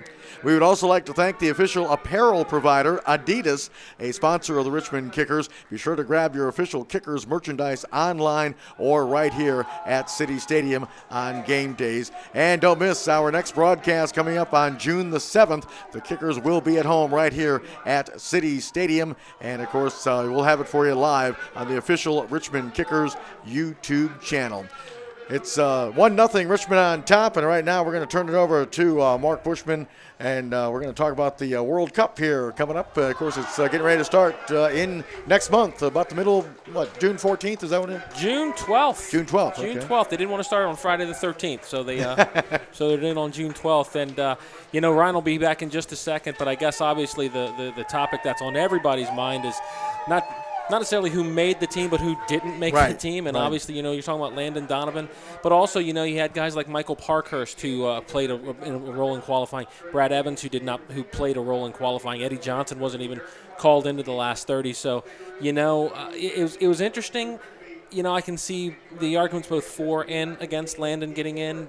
Personally, I think I would like to have seen him in there because even if he's not a starter, he's somebody that can come off the bench. I think if the U.S. is down a goal and you're like in the 70 or 75th minute, Mike, I would like to have seen you could bring him off the bench because I don't necessarily know that Wondolowski is that guy that can do that. But, overall, Jurgen's taking a risk with some of these guys. So it'll be interesting to see if it pays off against some of the biggest clubs in the world, biggest teams in the world. You were talking on the way down, Mark, to tonight's contest here at City Stadium about it's kind of a transformation like we saw with the women's national team, and we're starting to see that with the men, where you're starting to see more younger players coming aboard. But again, my biggest concern, I think you would agree, is the leadership from Landon Donovan to kind of be a mentor for these younger players that are being brought on to the squad. Well, I think Klinsman's looking to get that from Michael Bradley, Clint Dempsey, and Tim Howard. I think there's leadership there. I don't necessarily think that's the problem. As a matter of fact, I've gone on record saying I think Michael Bradley should be captain and not Clint Dempsey. I think Bradley is such an integral role of everything that team does. I think he's a little more calmer than Dempsey is. I'd like to see him in there, but as the captain. But like I said, for me, it's all about what do you have coming off the bench? And like I said, Donovan's not a 90-minute player in the international game anymore. But like I said, if you need 20 minutes and you need a goal, I would have no problem with him coming off the bench. And and I think he's a good locker room guy. I think for whatever reason, just different people that I've talked to in the media. I'm fortunate to have some friends that are fairly high up in the media, and they said that the relationship has just been fractured for a couple of years now. Right. And I don't necessarily think it's necessarily a personal thing, but it's just one of those things where they just didn't click, and Klinsmann decided to take the break. And it's interesting what you said about the women's team. Yeah, the Women's World Cup is next year, and if you haven't necessarily been following the women's team the last couple of years, you don't know. You're not going to know a lot of those players, but those players are darn good. Let me tell you. So obviously, what we're hoping is that our younger players, DeAndre Yedlin, John Brooks, Julian Green, somebody like that, so those guys can step up. And I have some reservations, but hey, Klinsman's forgotten more about soccer than I'll ever know. Right, exactly. So what do you have? And we were also talking on the way down about the philosophy or the expectations of this team. They're going to be coming into this World Cup kind of loose because really this is not the doom of the men's national team like it was maybe back a few years ago. It's a different atmosphere, and you agree with that statement, don't you? Totally, absolutely. I think, again, talking to some people, they said that the U.S. actually has less pressure going into this World Cup than they have in any of the previous ones because it's not necessarily that they have to get to the quarterfinals or whatever. Yeah, I mean, we expect ourselves to at least get out of the group stage. We are in arguably the toughest group that's ever been in the World Cup. You've got 4 teams that are, top 15, top 20 caliber programs. You got with Germany, Portugal, Ghana, and us. So it's an incredibly tough group, but it's one of those things where I think the league, the MLS is an established league. The U.S. national team is established. If they go 0-3, it's not the end of soccer in the United States. Right. It's not necessarily a referendum. It's just one of those. It's just one of those things that they just had a bad World Cup. But U.S. soccer will continue to get better and better. All right, let's get Ryan's take on this. We were talking about Landon Donovan, of course, being left off the roster for the men's national team. And Mark has mentioned it's not just Landon Donovan. There's a couple of other names. What's your take on this, Ryan? How do you think it's going to impact the team? Personally, I think it will impact the team in a positive mentality. I mean, us even talking about it at this point in time is one of those things that it's not a positive for the team. Simply because if, in fact, we're sitting here talking about Landon Donovan, we're talking about the people who aren't making the team, then we're putting the emphasis on Landon Donovan rather than the team moving forward and the cohesion moving forward. And that's what the team needs, is be able to move forward past the decisions that Jurgen Klinsmann has made. I trust Jurgen Klinsmann's judgment. He's had such a huge depth and such a nice look at all the players that at this point in time I feel as though Landon Donovan might not be able to offer what he was able to offer back in 2002, 2006 as well. And I don't think he's even said his body is not able to hold up for 12 games at a time, which is something that I personally would want to rely on if I were a coach and say, if you're telling me your body may not be ready for 12 straight days of intense practices and games and your body will eventually give out during those 12 days, I question whether or not he's the right person to bring at that point in time. Okay. Well, you and I disagree a little bit. I think what spoke to me was when they talked to Timmy Howard and Michael Bradley, and they asked them about it yesterday, and both of them were very measured in their words. They were just like, well, Jurgen has, he's the coach, and he's what he thinks is best for the team. But you could tell in the voice that they were very, very surprised that Landon was not going. But certainly. But anyway, like you said, let's move on and talk to who is there. Somebody like a John Brooks, a DeAndre Yedlin, a Julian Green, who did not factor at all in World Cup qualifying, and aren't even huge members of their clubs. I mean, they're getting some playing time, but not tons and tons. Talk about as a player going into that, Ryan. What do you think? And as far as what you're asking, I'm not 100% sure. But that's okay. That's why I put you on the spot anyway.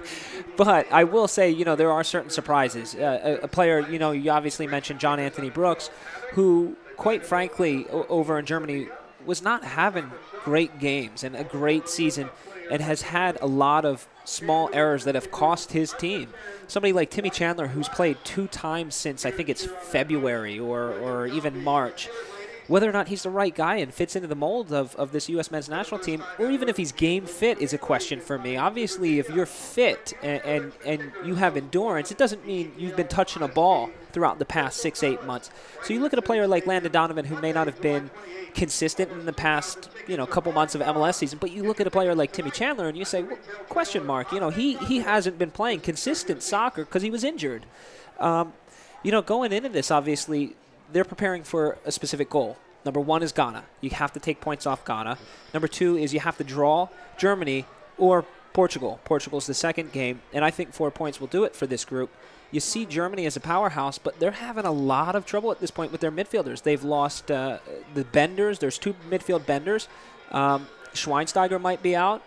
Sami Khedira is coming back from an injury. So you've got a lot of players in the German team, especially their studded midfield, who are possibly out, and there's question marks there. So, the U.S. men's national team obviously is focused on preparing for those specific games, and I think Klinsmann took players for those specific games. And that's, Bruce Arena did that in 2002 as well. He brought in specific guys and played specific lineups, and he did. He had guys when they went up against Mexico in the round of 16, a couple of guys that had not, Eddie Lewis, and I can't remember who the other person was. They had not played in the first 3 games. Yeah. So he knew what he wanted to do, and I'm guessing Klinsmann's going to do the same thing.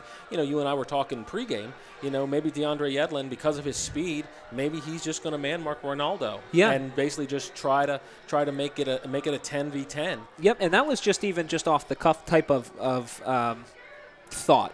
I don't know. DeAndre Yedlin, where does he fit inside of this team? Is it experience? Because a lot of people are quite angry if it's based on experience, and Klinsmann's looking towards the future and not focusing on now. And he's certainly not doing that. No coach's contract is guaranteed. He's got to perform. And I think his is, Ryan. You think so? I think so. I think he could do almost nothing wrong. They could go 0-3 with a -10 goal diff, and I think he's okay. No coach is guaranteed. Well, you know how tight the purse strings are at U.S. Soccer. They're not going to fire him and pay him the rest. I'm telling you. No. True. But I mean, I guess when you talk about the youth and stuff, and talking about John Anthony Brooks, I think there's a lot of potential there. But when you're young, and he's, like I said, he's made some mistakes, and I'll go and one of the things that he did, he got a huge tattoo a couple months back, and it caused him such problems that he missed just a couple weeks back.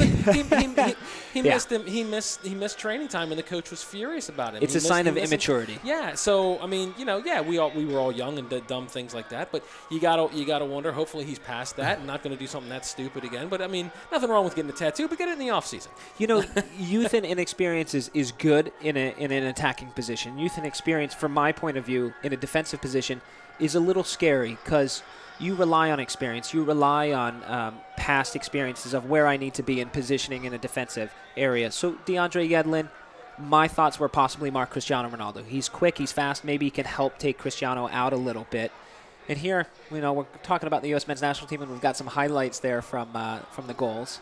Well, people can still see that and listen to us at the same time. They can. That's the goal that was scored by George Davis, the 4th, that gave Richmond the 1-0 advantage that they enjoy right now at the break. As I mentioned earlier, his team leading sixth goal of the season for Richmond. We'll talk more about this. I think our next home game is June 7th. Yep, Ronnie Pascal night. Absolutely. Ronnie Pascal Well, let me night. leave you with this as well, Mark, before we kind of log off for the U.S. men's national team.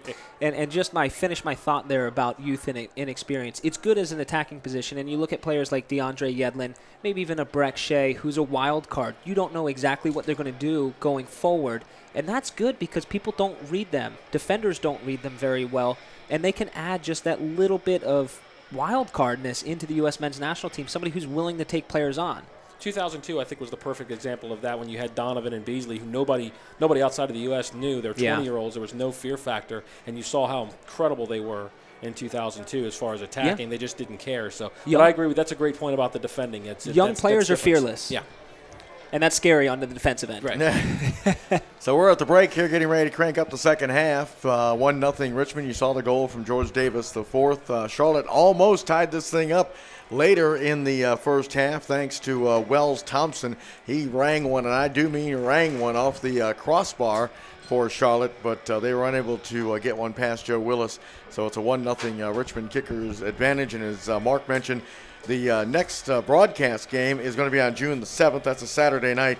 Harrisburg is going to be in town to take on the Kicker, or to take on Richmond. But Richmond will have a game coming up on Wednesday night as they continue play in the U.S. Open Cup.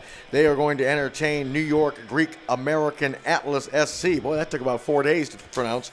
But it's coming up 7 o'clock, City Stadium. It's the third round of the Lamar Hunt U.S. Open Cup. With a win, the Kickers would host the New England Revolution of Major League Soccer on June the 18th. I believe that's a Wednesday night as well at 7 o'clock here at City Stadium in the fourth round of the Lamar Hunt U.S. Open Cup. And, of course, coming up in July, everybody's getting excited about this, as Crystal Palace of the English Premier League will pay a visit to City Stadium on July 28th, 7 o'clock kickoff right here at City Stadium. And don't forget, tickets for that contest go out on sale to the general public on Monday. So they've already sold more than 2,000 pre-games, so they are expecting a huge crowd for that. That's a really big coup for Richmond to get a team like Crystal Palace here. That's a team that's got not necessarily the glory that a Manchester United has, but they have been around an awful long time. They do have a lot of history, a really good following. So if you're watching, even if you're not necessarily a Richmond fan, but you want to see some good quality soccer, get a ticket and get here to Richmond on Monday the 28th. It's going to be a lot of fun. Now, it looks as though there's some definite changes. Richmond Kickers obviously took out Jason Yeisley, and you can see who they put in Jason Yeisley's place. They've shuffled it around. It looks like they're either going with a 4-5-1 with Matthew Delicott up top, or still staying the same 4-4-2 with George Davis up top. Jason Yeisley came out, and Luke Vercoloni slid into right mid. George Davis, the fourth, going in up top. And it looks as though Charlotte's making a change with Jorge Herrera coming on, and it looks to be that might be the only change for Charlotte. The Yeisley thing, you think maybe it's just a matter of conditioning because he's still working his way back in? Partly, or if Lee Calishaw decided to scrap the 4-4-2 and go with a 4-5-1 at this point, just to shore things up defensively. I'm not too sure how they're kind of set up at this point. It's very hard to tell. And Herrera is a veteran of Charlotte. He's been with the Eagles for 8 years now, and he will certainly bring some experience into the second half for the Eagles, with no doubt. And he has also had over 100 appearances as a member of the Charlotte Eagles. So, boy, you talk about a veteran, and you talk about somebody who's no stranger to USL Pro Soccer. That would be Jorge Herrera. And, again, he'll be wearing number 10 for the Charlotte Eagles. And he got the game winner against Richmond a few weeks back in the 89th minute. So Herrera has, like you said, has been a wonderful player for a really long time. Also, number 12, Drew Yates, is in for Charlotte. So at least two substitutions with Herrera and Yates. And Yates is a pretty good player, too. You see Delicott and George Davis IV waiting for the referee to blow his whistle to get the second half started. And it looks like the two players that came out were number 18, Darren Toby, and number 14, David Gina. So here's Jambi in possession for the Kickers. Second half underway here at City Stadium. So we'll look for Charlotte to kind of push numbers. A couple of offensive substitutions there. Curious to see what they're going to do. Here's Hall in possession, dropping it back now for Charlotte. Both teams had some quality opportunities in that first half. You remember Duckworth making that terrific save after Delicott. I believe it was Delicott tried to head it over to Yeiser. It might have been vice versa, but he got the right hand out and was able to snuff out that scoring attempt from the Kickers. And, of course, as you mentioned, Thompson banging one off the crossbar, and also Willis had to make a diving save in the first half off a shot as well. So, but right now only George Davis IV has found the back of the net. And it'll be a throw-in for Charlotte on the far side.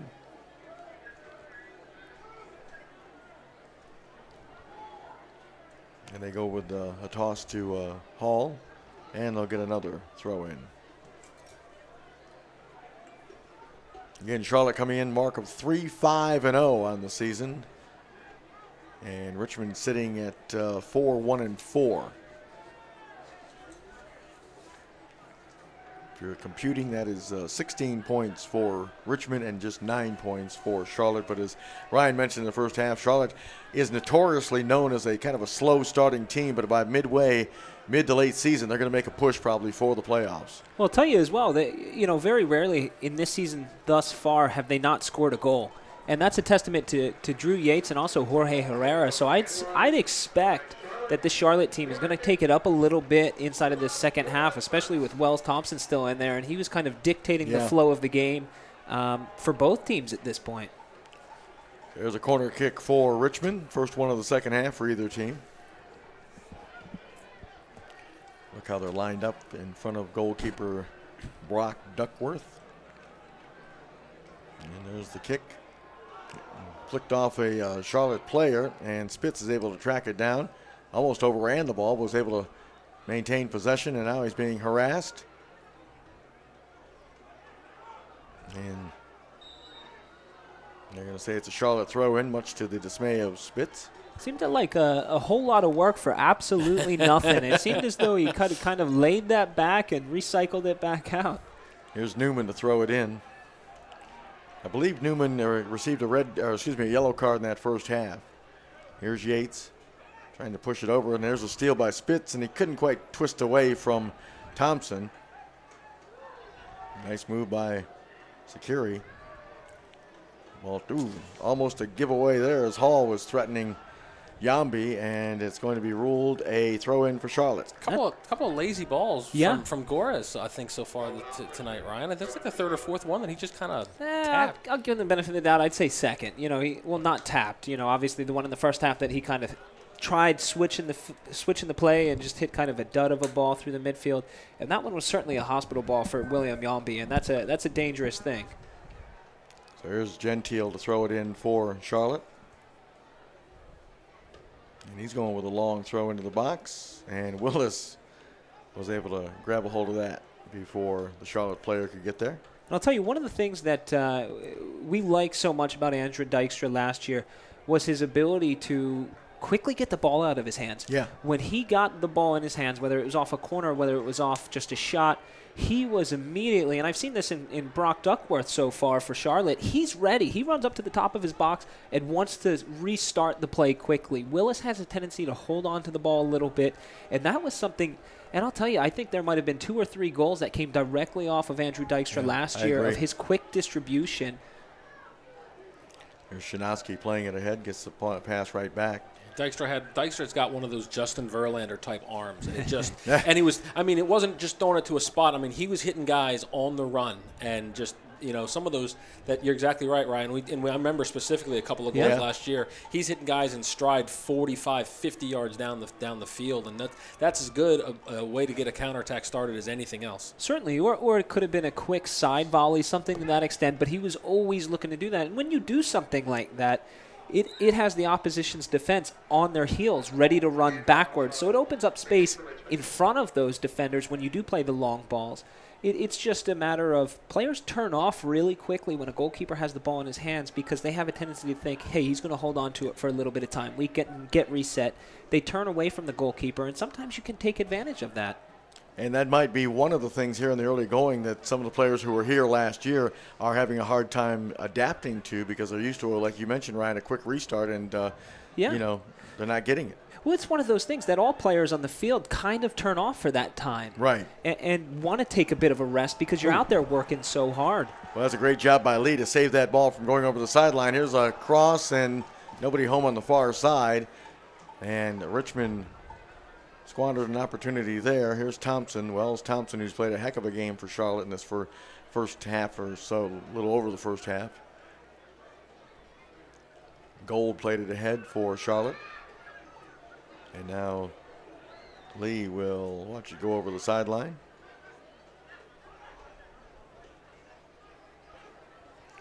As I mentioned earlier, as far as soccer weather, I don't think you can get a better night. Perfect conditions. Yeah, we're not sweltering just yet. I figure that'll probably happen around the June 7th game. Yep, give it time. As the ball played, and Herrera rolls it over to Hall. And now here's a chance. Here is Newman. Newman looking to take one, and does, and Willis read that all the way. Saw it all the way, no problem. You can tell the kicker setup is a little bit different. Jason Yaisley, who was kind of next to Matthew Delicott, we're almost playing with a two-forward setup. George Davis IV is doing a lot of the legwork for Matthew Delicott in behind him, or underneath of him, I should say. And the ball is tracked down by Gold, and he hits it towards midfield. Asante was able to win that 50-50 ball. Here's Callahan off to Spitz. Here's Asante. And Lee right back to Asante. Tried to squeeze one through, but that was read nicely by Yates. And here's the turnover. Here's Vercoloni on the run. Vercoloni takes a look, chips it, and there's nobody home. It's happened a couple of times. The balls have been in there, but just over the outstretched head of Delhi. And Matthew Delicott to be honest, he made an excellent run. He pulled away and then checked too. So he pulled away from the defender. Defender kind of lost him, and he came across the defender.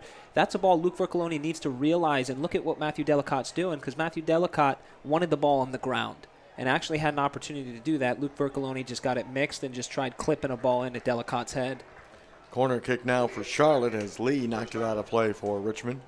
Fans, if you haven't already done so, check out the new and improved Family Zone. Now the casual fan might be saying, Ryan and Mark, where's the far side winger or somebody that there's just been nobody there? Is that anybody's fault, or is that just the system that Lee's got going on right now? No, not really. I mean, it's, obviously with the way that the Kickers are playing, they've got Samuel Santi who's playing out there, who's more so home is the center of the field. Right. Richmond plays with a lot of those inverted wingers where those guys will come in from the outside and overload the midfield. And really, the wingers almost turn into Alex Lee and Sasha Gorez, who are overlapping on the outside. So a goal kick for Joe Willis and the Kickers. Make sure to follow at USL Pro on Twitter for all the latest updates. It's at USL Pro for the latest news on Twitter of the USL Pro 2014 season. Richmond comes up with the loose ball. Here's George Davis IV dropping it back, and Lee getting some pressure. He'll roll it all the way back to Shanowski, and he'll just sweep it on back to Willis. And his kick finds a Charlotte Eagle, but then they give it right back to Richmond with Asante doing a little dancing with the ball. Off to Yambi. And those simple little touches Asante did right there, just brought the ball down, had the confidence to do that right in front of a Charlotte player. That's the type of stuff that kind of gets unnoticed, but that's the stuff he's worked on so hard throughout the years to have such a clean and sweet touch. Good job by Alex Lee on the overlap here, but an even better job by Charlotte to regroup defensively. Here's Spitz. Still in possession. Nice little backheel pass to Lee. Lee into the middle, but it's headed away by Gold. Here's Spitz. A little collision, but no call. And Charlotte now will try to regroup. Here is Gentile on the run on the near side. And his pass eludes Wells Thompson, but he's going to track it down. Quickly touch it over on the far side. Still in possession. Charlotte, here's Hall. Gets it back. Opportunity here for the cross, and they get it into the middle, and it went off of Yambi. I believe that was Yates that flicked that one on, and Yambi got in the way, and now it's a corner kick for Charlotte, and Yates looks like he's going to be joined by Herrera. This is what Charlotte's been doing most of the night with their corner kicks. And you start to wonder, and you can see there on the television screen, you start to wonder if it might possibly be because it's such a short run up to the corner. Ball is settled. There's a shot, and Willis handled that. That was a laser. Yeah. Willis handled it. Haven't seen that yet tonight from Charlotte. That was nice. Routine grab from Willis, though. Yep. Nothing too difficult, but Right. you also do want to get those shots in and test them a little bit. And it's, obviously they had some opportunities early in the get-go, and they didn't really put them on frame. There's Callahan rolling it off to Spitz, and Spitz too much. And that's going to go over the end line for a goal kick. Yeah, Thought Shea had a little bit more time. Yeah, and he saw Gorez, and Gorez was just wide open out there, but Gorez does not have the speed anymore to make that kind of run. He put those a little too heavy of a ball, but it's a good idea from Spitz. Yep. So here's Charlotte now in possession. Spitz just always seems to be around the ball, doesn't he, guys? Yeah. He always seems to be either he's committing a foul, getting fouled, or doing something with the ball. To be honest with you, he reminds me a little bit of Richie Williams, just kind of all over the place. And Ryan, you're just kind of smiling, but Yeah. Here's Ryan doesn't agree. I know Ryan well I didn't enough. say that. But you didn't agree with me either. Here's Yates trying to spin away from a couple of defenders. Plays it wide to Hall. Hall's got time. His cross attempt. And it went off a couple of players, one being a Charlotte player, but is tracked down by Newman, and he had his pocket picked pretty neat that time by George Davis IV. There's the ball ahead to Delhi. And Delhi, miscommunication with Asante, and now that allows Charlotte to get a counterattack going. Here's Gentile rolling it through for Hall. Hall, boy, they got Yates wide open in the middle. He was unmarked. And you've really got to make sure that your passes are on tight, because you've got players in there that are hidden. Jorge Herrera will not touch the ball for about 10 minutes, and his next touch on the ball will be inside of the box and a goal. So he's got a tendency to kind of find the ball there, and that all started from Matthew Delicott, kind of a loose pass up here at halfway, and right off the bat, Charlotte are quickly getting inside of Richmond's box. Ball up in the air, and Willis is able to win that one. One of the things I've also noticed in the second half, they've been trying to get Tyrone Hall on the outside going up against Gorez, and he's been able to beat Gorez in a foot race twice now. So they need to maybe give a little bit of cover there. Saw a moment ago that laser shot that Charlotte had that Willis handled easily. Here's Gold with it now for Charlotte. Ball lofted ahead. And trying to settle it down. Spitz was knocked to the floor, or knocked to the ground, excuse me, and the official just said, play on. Wells Thompson, nice ball to Newman. Right back to Wells Thompson. Looking for some help. And Jorge Herrera is dragging Alex Lee all over the place. Jorge Herrera is popping up inside the middle, and Alex Lee is not too sure where to go at this point in time, whether he stays with Jorge Herrera. Wow. There's a heck of a collision, and Jorge Herrera is looking for some kind of discipline. There's Alex Lee going against Herrera. I found him that time. And a yellow card has been issued. Jorge Herrera is a little bit of a gnat. He pops up, like I said, 10 minutes. You won't hear a peep of him. He looks like he's not interested in the game. And all of a sudden, just when you kind of shut off and say he doesn't really want the ball, he's all over the place and he's getting involved. So Herrera now lining up the free kick with George Davis IV in front of him for Richmond. 1-0, Kickers on top. Herrera putting one strong. Ooh, and Willis kind of was cheating off the line a little bit, and he had to nudge it over the bar. Yep. That should have been an easy save, in my opinion. Yeah, you think so? He read it late. Good play from Herrera. He was able to spot that. So now the corner kick once again coming up for Charlotte. Well, Charlotte certainly has taken over, I think, possession in this second half. They're really dominating possession and getting some opportunities. You see Yates right next to Herrera, and he is going to put it back. And here's it's into the box, and Nope, it's out of bounds. oh, yep, they did whistle it. Foul call on Charlotte. Free kick So for the goal kick for Richmond. We've got a kicker's change, which looks like it's about to come in. It might possibly be Tashan Hanley. I'm not too sure at this point whether it's Matthew Delicott. It's Tashan Hanley had about, was it 2 or 3 goals against RVAFC? Yeah, 2. And really came onto the scene in that game. Hasn't gotten, I don't think, a minute at this point in the kicker season. And he has actually. He got a goal late. I believe was it against Arizona? He's got at least one goal. Absolutely. And I was talking with Lee before the game. Now I got to be honest, I'm a little biased. Tashan Hanley played for us in Fredericksburg PDL a few years ago. Yeah. And Hanley always, again, he's another guy. He might not get a whole lot of minutes, but he scores a lot of goals. He and does. Lee said he always seems to be in the right place at the right time, and it's just a matter of getting him fit, getting him into the team. But that's a really great option to have off the bench, Ryan. He is, and I can say, I'm not too sure if Lee saw something in him against RVAFC and in the past couple games and said, hey, listen, I want to put him in, or if it's also a case of players being tired. They just went on a 2-game road trip right before playing RVAFC.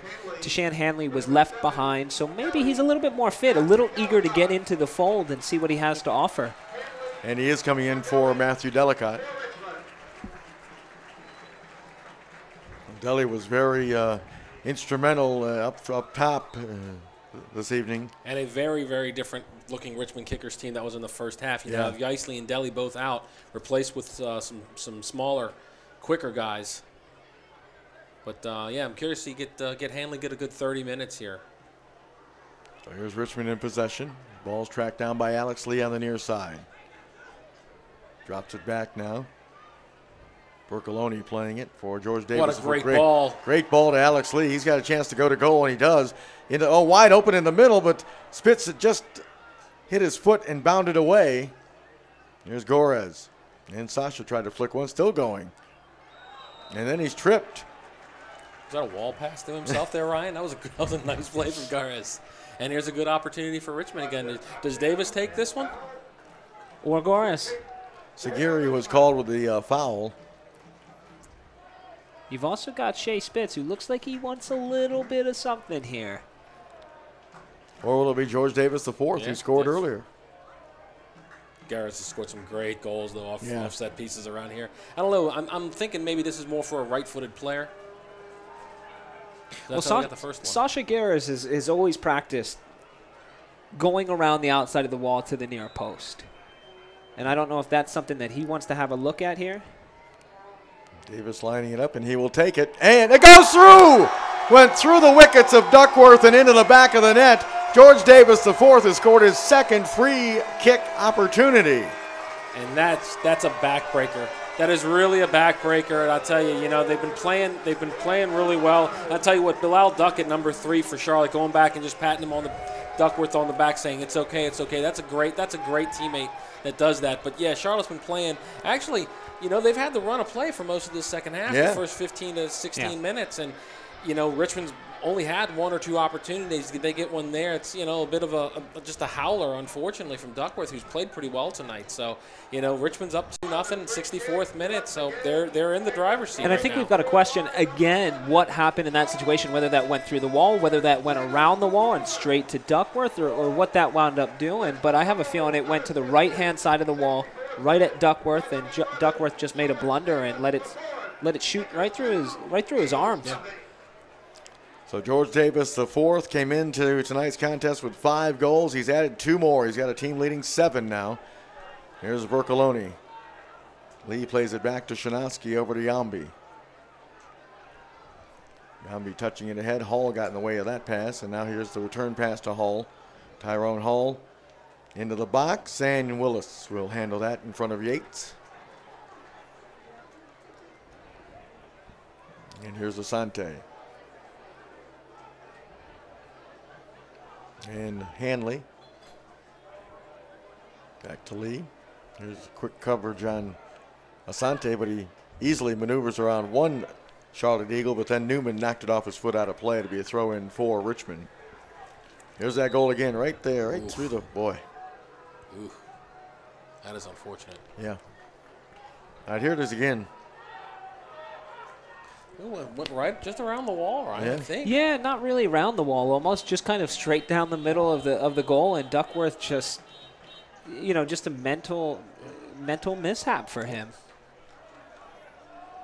There's Richmond in possession with the 2-0 lead now. And as a former goalkeeper, I can tell you we have all done that.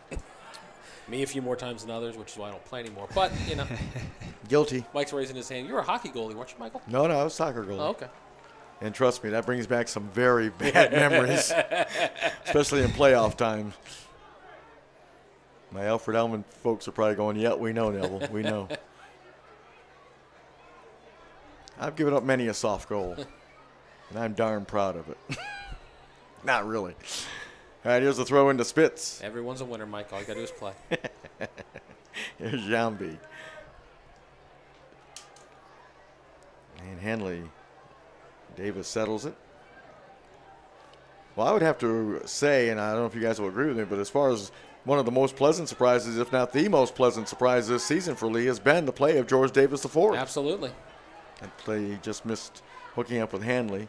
Just as I give him praise, he makes a bad turnover. Here's Hall. Well, again, you know, Mike, we wondered again, you know, we've talked about this each broadcast, is where were the goals going to come from this year? We obviously have our answers. They're coming from 3 or 4 different guys, with Davis leading the way with 7. So that's you know, that's got to be either at the top or near the top of the table so far for USL Pro. Right.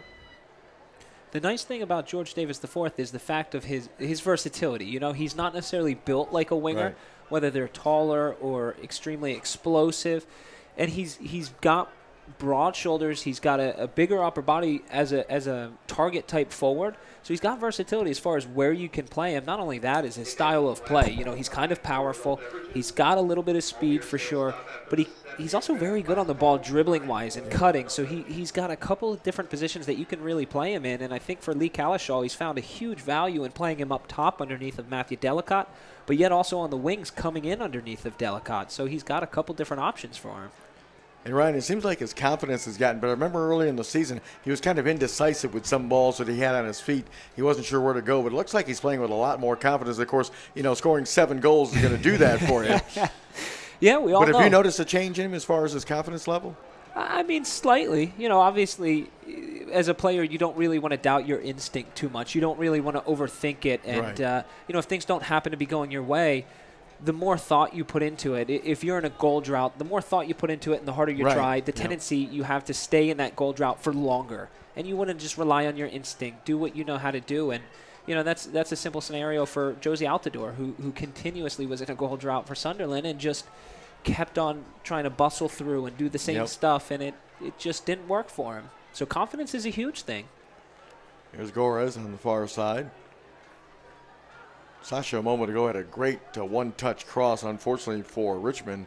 Charlotte defended it well, but he was a little upset at himself. He was hoping that ball would get through, and that would have created an opportunity. Here's Asante now. Good composure by him. Shinosky rolls it over to Yambi. And the one thing about Charlotte is they really never will give up. Right. You know, it's 2-0, it's 3-0. If it becomes a game where it's 4-0, you can count your bottom dollar that they are going to continue to keep on pressuring the same way they did in the 15th minute. Maybe not as much energy because they're physically tired and exhausted, but they will mentally put forth that same amount of effort if they can and are able to physically. Hey, soccer fans, don't forget Nike is a proud sponsor of USL Pro. You can follow at Nike Soccer on Twitter. So here's the ball played for Charlotte.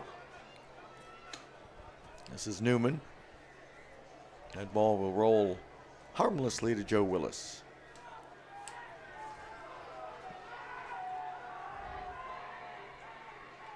Starting to get a little chippier out there, Ryan, which I guess can be expected around the 70th minute or so. Oh, certainly. And I'll tell you, a player that we haven't heard much from or haven't seen too much from is Wells Thompson. And Wells Thompson has kind of been, obviously with a couple players coming in, has kind of been forced into a role where he's dropping a lot deeper. He's not playing as that withdrawn striker or supporting as much as what he was before in the attacking elements. Here's Drew Yates now with an opportunity for Charlotte. Yates drops it off. And the ball played is knocked away, trying to hook up with Herrera. And Herrera was tripped by Shinosky just outside the box. This is a great opportunity for Charlotte to get back in this. I'm looking for Herrera to maybe put this on frame. So Jorge Herrera, who entered in the second half, creating some havoc here for Charlotte. Got number 1 coming in. Or excuse me, Zach Boggs is going to come in. Number 8, Juan Guzman. And Juan Guzman is also entering the lineup for Charlotte. So the 4 guys who got pretty much, I guess, 90 minutes against Orlando the other night are all in, and they're all solid players, Ryan. You know all 4 of them. Yeah, certainly. And you start to question, and I mentioned earlier why they didn't start. And 3 days should be enough recovery time at this point. But Mark Steffen's obviously looking to see if he can inject a little bit more energy and momentum and motivation in it. Right here. Yeah, Herrera puts it over the goal. Didn't miss it by much. No, he didn't. Did not miss that by much. So the Kickers will get a goal kick. Sigh of relief there. Yeah. Stand and get a Papa John's pizza. Make Papa John's So your 2-0, Richmond on top. taste the difference. As you look at Joe Willis Pizza in our concession stand. getting ready with the goal kick. Papa John's. Don't forget, Kickers in action Wednesday night here at City Stadium as the next round of the Lamar Hunt U.S. Open Cup. Kickoff at 7 o'clock. And if they win there, they'll take on the New England Revolution of MLS. Here's George Davis IV. He's being tracked down by Herrera. And the referee thought he might have embellished that a little bit, so we're going to play on. There's George Davis IV trying to shake it off. Ball played wide here on the near side to Newman. Nice ball over. This is Thompson, I believe. Thompson drops it off. And nice job by Alex. I believe that was Alex Lee that flicked that and kept that alive.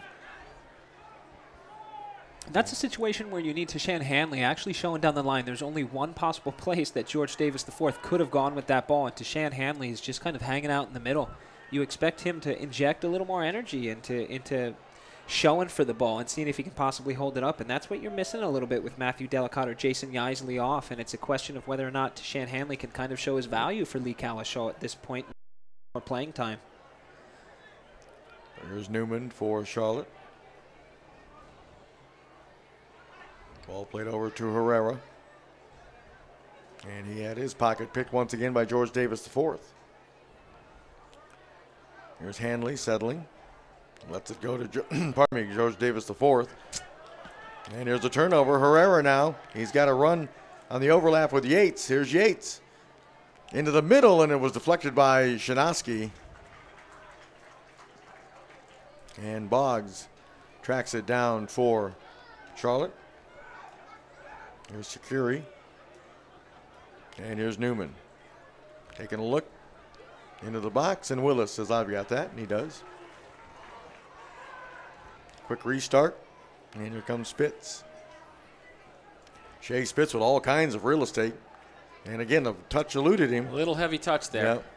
There's Vercoloni spinning away from a Charlotte defender. You've got to question Shea Spitz there. Obviously, he's kind of running into a part of the field where he's got acres of room, but the only person ahead of him or also in support of him is Tashan Hanley. You've got to realize at points that you've been defending for some time. Just pull the ball back. Keep a little bit of possession of it. You know, you've gotten yourself down into a corner. You've alleviated a little bit of pressure, gotten out of your defensive third. Right. Keep it a little bit. You know, see if you can reward yourselves. You exert all your energy defensively trying to win the ball back, that when you do finally win it back, you want to value the ball and keep possession, and that's your chance to regroup and catch your breath a little bit. It looks like Warren Aberlias is getting ready to come in for the Kickers. He's a good defender, had a VCU. Vercoloni drops it back to Asante over to Gorez. He'll tap it back to Asante. Asante just nice job of avoiding Wells Thompson, and he was drilled in the back and will hit the deck to draw the foul. And that seems a bit fortunate. The referee's been letting a lot of things go and a lot of things slide there, and that seemed, you know, as far as the way the referee's been kind of officiating the game, a little softer on his side. But that's one of those situations you're talking about, you know, controlling the ball that Shea Spitz didn't do a moment ago. Yeah. Asante ran off maybe 30, 45 seconds with just that little dribbling exhibition. I know he didn't get anywhere with it, but he did draw a foul, but still. Certainly. He's going nowhere with it. You know, obviously you don't want one person to be holding the ball for too long. You want to keep that ball moving. And I think that's also a show of some maturity with Richmond. You're coming up on the 76th minute here. You're up 2-0, so you really want to just kill off this game. And you look out there for Richmond, you've got Callahan, Vercoloni, Yambi, Alex Lee, guys who've been here for Garez, guys who've been here for 3, 4, 5 years at least, and they know how to kill these games off. So it's a matter of Hanley and Davis the fourth and Asante, Spitz. those guys Spitz, putting, getting there and doing the same thing and just kill this thing off. Certainly, and it certainly becomes easy when you know how the other team plays. What Mark Steffens is hoping is Jorge Herrera, Drew Yates, Guzman, who came in as well, can add a little bit more to the fold of things than this pattern has kind of gone for Charlotte and throw some unexpected things at the Kickers. Obviously, with Jorge Herrera, he's a great set-piece taker, and this is another possible free kick. Yep. The Kickers have always been, say, a little bit weak on free kicks in and around this area. And Arbeliz is coming in for Shea Spitz, who's there you go. He's going to take his time, kind of ignoring it at this point. Sure. And you can see the Probably doesn't want to come out. Charlotte coach is trying to explain, hey, you put the sign up, let's get him out of there. Well, if the lights go out, you don't have to worry about vision because Spitz's shoes will take care of that. Richmond will be number 16. Juan Arbelayas for number 27. So Arbelayas, Arbelayas for Spitz. you see the officials pointing at his watch. Well, he's holding. He's letting everybody Right. know, hey, listen, I'm adding this on to extra time. So no worries. You take your time getting off the field. I'm going to add all that time at the end of Right. the game. And then obviously all the fans kind of gripe and complain when there's 4 or 5 minutes of extra time. So here's Herrera with a free kick opportunity here for Charlotte. Puts it, and Willis snared that one. Willis in goal for Richmond. I think Willis was trying to hook up with number 3, Duckett, if I'm not mistaken. But Willis read it well. Joe looking for his 3rd shutout of this season. We mentioned he's got 2 coming into tonight, including the 0-0 draw with Chicago on Sunday, the Chicago Fire Reserves, in which he stopped a penalty kick. You see Tashan Hanley is... He talks to the referees a lot, I can tell you. She loves talking to the referees. He's holding on to that ear. He's not Yeah. phoning home. He's just... Yep. And this is what you need. You need a leader on the field. And you can see Luke Worcoloni, who was pushing all of his players up the field, trying to get them to pin in the Charlotte team.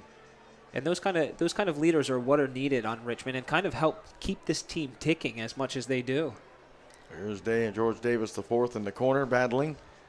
Ball popped free, and that'll be a throw-in for Charlotte. He was battling Richard Dixon, number 16. He's had a pretty solid game for Charlotte. Charlotte has not played badly. The score is 2-0, but Charlotte's had some good opportunities. And just, they gave up both goals on free kicks. One was a good free kick. The other one was a goalkeeping error. But Charlotte's played. They've played well, and they've had some good opportunities tonight. Right. I agree. Pardon me. I don't know if Coach Steffens would agree with me, but Asante playing it forward to George Davis IV. He rolls it over to Sasha, right back to him.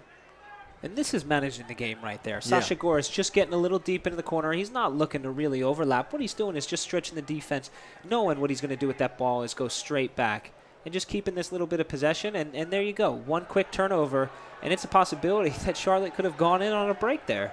The Kickers are a little sloppy when they try to manage the game. So here is Charlotte on the attack.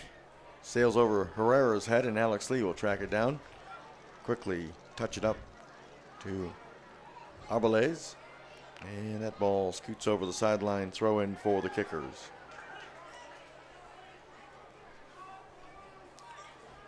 Make sure if you're a soccer fan that you subscribe to the Kickers YouTube channel, US Pro on YouTube. Regular season and playoff games will stream live on YouTube this season, 2014.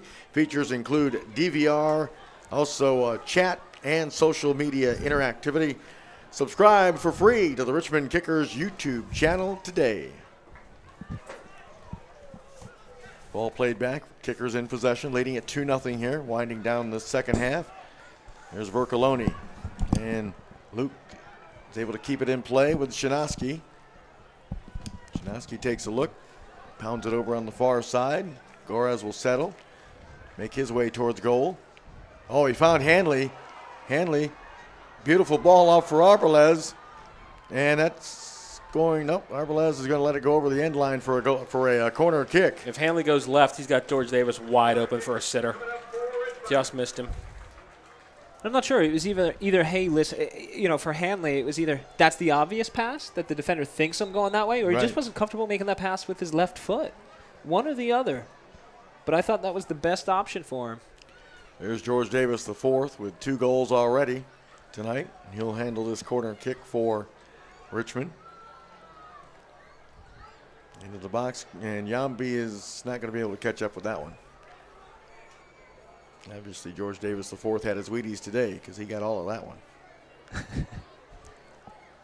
So here is Charlotte. Gotta love the Neville analogies, don't you? And Arbolez, no handball. It did come up. It looked like he clipped his hand, but referee says nope. Here's George Davis, the fourth. And he puts one into the middle, and ooh, sliding play that time from Sakiri. Good ball by George Davis the fourth. The run from Tashan Hanley was kind of straight, just straight to the back post, not pulling away, not coming to. And that George Davis the fourth did everything he could, aside from hit the absolute perfect ball, which not too many players could do that. That ball would have had to really crank around the defender and onto Tashan Hanley's run. There's the corner kick. And ooh, Hanley just missed getting a piece of that. And the ball is cleared out by Charlotte. It'll be a throw-in for the Kickers. And they get the quick restart with Alex Lee. And Shanowski's going to have to track it down and does so with no problem. Gentile trying to create some high pressure for Charlotte as Willis rolls it over to Shanowski. And he's going to bang it towards the Charlotte goal. Good pressure from Hanley. Really good pressure from Hanley there. Looked like it wasn't going to be dangerous at all, and he winds up getting a corner out of it. Not only another opportunity set piece for Richmond, but, you can take another 30, 40 seconds off the clock. Yep. Just milking the game is what they're doing. It's good game management. There's George Davis, the fourth, once again lining up a corner kick.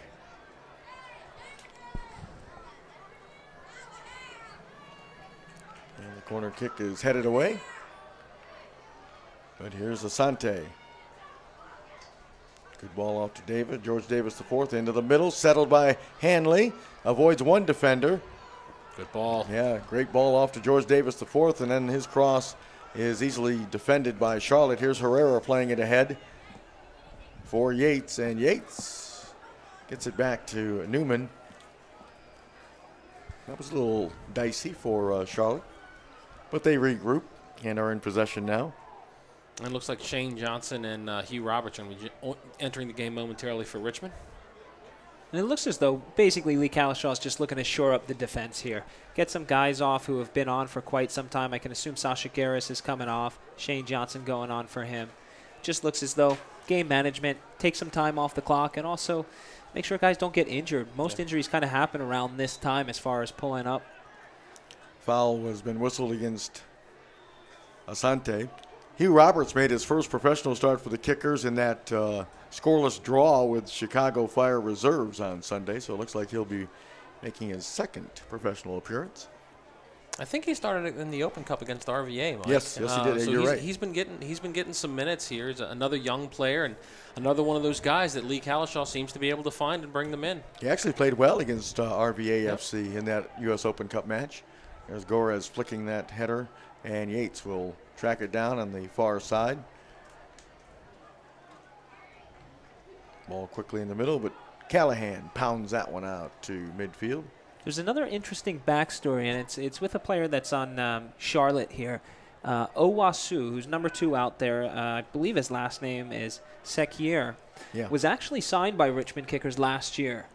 He lives here in Richmond, or at least had for a little bit of time. He was signed by the Richmond Kickers either part of last year or the year before that, and I'm not too sure what had happened to him. My understanding was he was signed, he was ready to play, really didn't get many minutes in pre-game or the preseason and the warm-up games, and something happened. He ended up on RVA FC, played a little bit there, and obviously now has popped up with Charlotte, and I believe it's for his first professional contract here, and he's obviously looking to go the full 90, and Mark Steffens pretty happy with him. Here's George Davis, the fourth on the run. Lays it off nicely to Asante. Asante gets around Gentile and plays it over to Vercoloni. He'll keep it rolling over to Sasha Gorez. And that was a really smart play from Davis. It looked, Hanley wanted the ball, obviously, but there were three defenders there. Hanley was not going to win that, so just hold the ball and try and take some more time off. But here comes Charlotte again on the counter. Gentile now being hounded by Callahan. Takes a look around, now just rolls it over. Lining up the cross, there it is, and Shinosky. Speaking of hockey goalkeepers, he looked like a hockey goalkeeper going down and making the pad save. So Shane Johnson and Hugh Roberts will be coming on for Lee College Shaw's Richmond Kickers. For number 5, Mike Callahan. So Callahan's going to take a seat.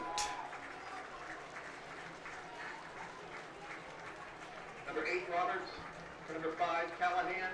And number 3, Shane Johnson. On for number 23. So Shane Johnson coming on for Sasha Gorez. For Garrett. For Richmond.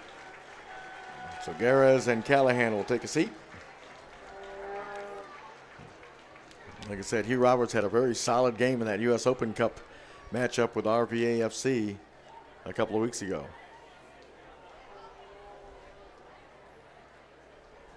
You see William Yambi there directing the defense. There's the throw in. Shane Johnson comes in right away and gets a header on it. There you go. And Asante. So not just another big body. Johnson's a really big guy, too. Throw in for Guzman. And that ball was knocked away by Boggs out of play for Charlotte. So a throw in for the Richmond Kickers. Leading at 2-0 here in the latter stages of this second half. Mike Neville, Mark Bushman, and Ryan Hines along with you. Another great job by our camera crew, Tim, Joey, and David. Mike directing us. Here's the ball played ahead, and dropping it off. And here is Carey. This is Dixon, number 16, looking to line it up and gets the cross. Well, you got a great look at that cross, and then George Davis just flicking it away. Great job of the camera crew again. Looking for the offsides, and they're getting the offsides flag. We do have a great camera crew, don't we, Michael? Awesome. These guys awesome. rock. Unbelievable. Do a great job. They've got really steady hands, too. Can you believe they hold those cameras on their shoulders? They need a wait till that wind starts blowing. They need a jacuzzi every night after they're done.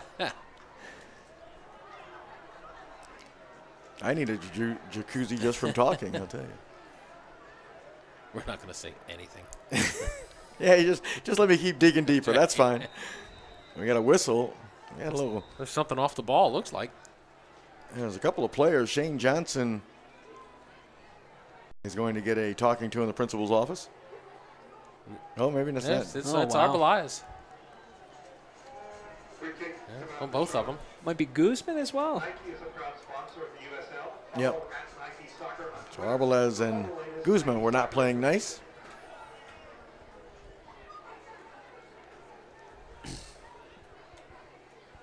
So here's Herrera. There's another great opportunity here for Charlotte on this free kick.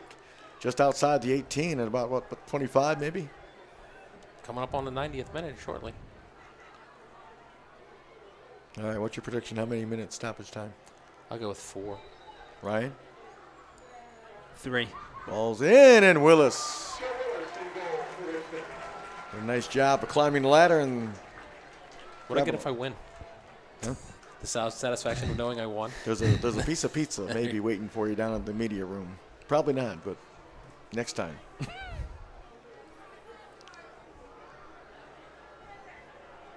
There's George Davis the fourth. And really, it's all about game management at this point. You've got whatever extra time here. And, it's really about the Kickers just keeping possession, keeping the ball away from Charlotte. And it's very simple to do at this point in the game. But, it's something that the Kickers have had struggled with, is keeping possession at times when there's not too much pressure on them. And they've given away cheap turnovers. Ryan, is that something that is practiced when you have an opportunity to practice killing off games, or is that just something that Lee, he's got like I say, he's got a system and so forth? Not necessarily. The hardest part of the game isn't necessarily keeping possession when you're ahead. The hardest part is actually, attacking wise. Right. So most of the time, Lee Kalishaw works in a system where he's got 11 guys who are playing against maybe 8 in the final third of the game, or in the final third of the attacking half. So something like that. More is breaking down the other teams. That is the hardest part. Here's a look at that free kick a moment ago, and you see Willis played it well from Herrera. And just to let you know, there are 4 minutes of stoppage time. Thank you very much. All right, media room, make sure you got a piece of pizza ready for Mark. He gets that and a Pez dispenser. There's a little contest Ryan and I have during the game that people don't see. We're writing notes to each other. That's all right. Leave the play-by-play guy out. That's fine. That's all right. Usually it's me providing Mark with something to say. That's exactly right. Or he's found something on Twitter or Wikipedia he wants me to see. As long as we're having fun, guys. That's absolutely. Well, yeah, like you said, this is the perfect weather for soccer. We're all in obviously, a Kickers win is always good for the crowd. The crowd gets into it. But now this is, I tell you what, I've been to a lot of the USL Pro stadiums, and I think City Stadium in Richmond is one of the best as far as just atmosphere and just the field. Ryan, you've played on it a zillion times. It's a great field. It is. It certainly. The field is immaculate. The only thing, water the field before the game, otherwise it gets extremely sticky. Times like this, it's actually skipping around a bit because it's night and it's getting a little bit of dew on it. The only thing is the crowd so far away. You have crowd on one side of the stands, so you don't have that atmosphere on both sides of the field. Obviously, the Richmond Kickers potentially in discussions with what they might be able to do, whether it's revitalize this stadium, find a new stadium. I know they recently posted something on Facebook as well about what should we do? Should we revitalize City Stadium here? Should we build something or revitalize sports backers? Let our fans tell us what to do. And obviously that would be an exciting time for the Richmond Kickers if they do come up with a revitalization or even a brand new stadium. Yep, here we go. Now Samuel Asante is getting into it with, I'm not sure who the Charlotte player is, but Samuel Asante was a Charlotte player at one point as well. And now Hugh Roberts, and they're still going at it. And now here comes Connor Shanowski to put his 2 cents in. And William Yambi. Good job by Yambi. Look at Yambi. That's what you call a leader right there. And is that Guzman really not letting up there? Kind of following Samuel Asante all over the field, just chipping in his ear a little bit, still going at it there a little bit. Social media interactivity. Subscribe for free at YouTube. My mistake. That was actually Wells Thompson there that was kind of whispering in Samuel Asante's ear. Ball headed down to Security. And that ball slid off the foot of Ben Newman, and the home fans are letting him know about that one.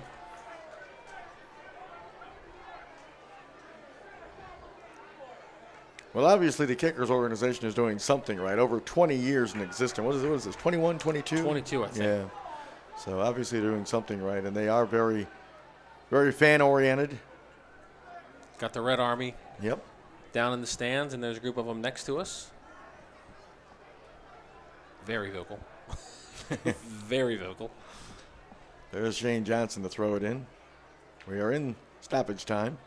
There's Hanley, and they went over the sideline. And now Hanley is mixing it up with Richard Dixon. Should be just about done here. That's everybody mix it up. Good, solid performance from Richmond. Not a dominating performance. Like I said, Charlotte. I think Charlotte's had some good opportunities. But again, you're at home. You've got virtually a full roster. A 2-0 win at home is very solid. You get your 3 points and you get ready for your next game.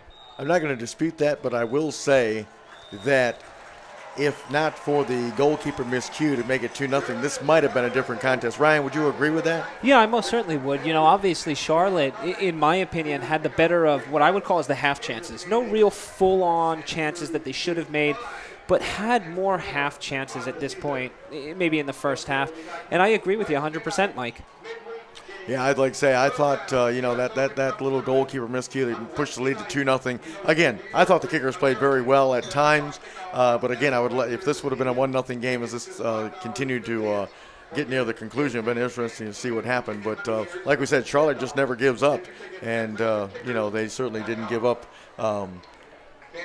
This time. We're going to take a little break. We'll come back and we'll wrap things up from City Stadium. Once again, the final 2-0 Richmond behind George Davis IV with a pair of goals off free kicks. So we'll be back with you. We'll maybe take a look at some highlights and again wrap it up from City Stadium in Richmond. You're watching Richmond Kickers soccer on YouTube this evening.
And welcome back. City Stadium, we've just wrapped up a Richmond Kickers victory 2-0 over the Charlotte Eagles, snapping a 2-game losing streak to the Eagles. Of course, back in April, they fell on the road to the Eagles, 2-1 did Richmond. And of course, last season in the semifinal round of the USL Pro playoffs, they fell 2-1 to Charlotte. And Charlotte dealt them their only home loss last season in that semifinal round of the USL Pro playoffs.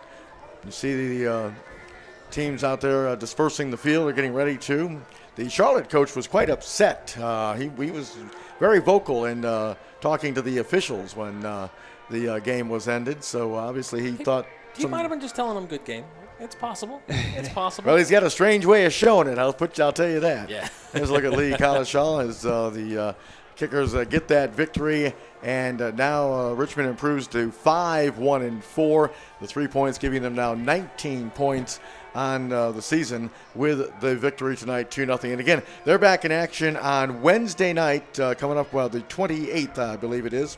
And of course, they're going to take on the U.S. Open Cup, as they will take on a team that upended Ocean City, as a matter of fact. And I'm talking about the New York Greek American Atlas SC. Yeah, that game's coming up on Wednesday, May 28th, 7 o'clock here at City Stadium. It's the third round of the Lamar Hunt U.S. Open Cup. And, of course, for the win, the Kickers will host the New England Revolution of Major League Soccer on June the 18th at 7 o'clock here at City Stadium in the fourth round of the Lamar Hunt U.S. Open Cup. And, of course, don't forget, on July 28th, it'll be English Premier League team Crystal Palace coming to City Stadium. So, for Ryan Hines and Mark Bushman, I'm Mike Neville. Thank you for watching Richmond Kickers Soccer. Once again, the final score tonight, George Davis IV with a pair of goals. There's the second one that went through the wickets of the goalkeeper Brock Duckworth, and that pushed the Richmond lead to 2-0, and that is how it ended, as Davis had a goal in the first half off a free kick, and then wrapped up the game with that second free kick opportunity. Here it is again.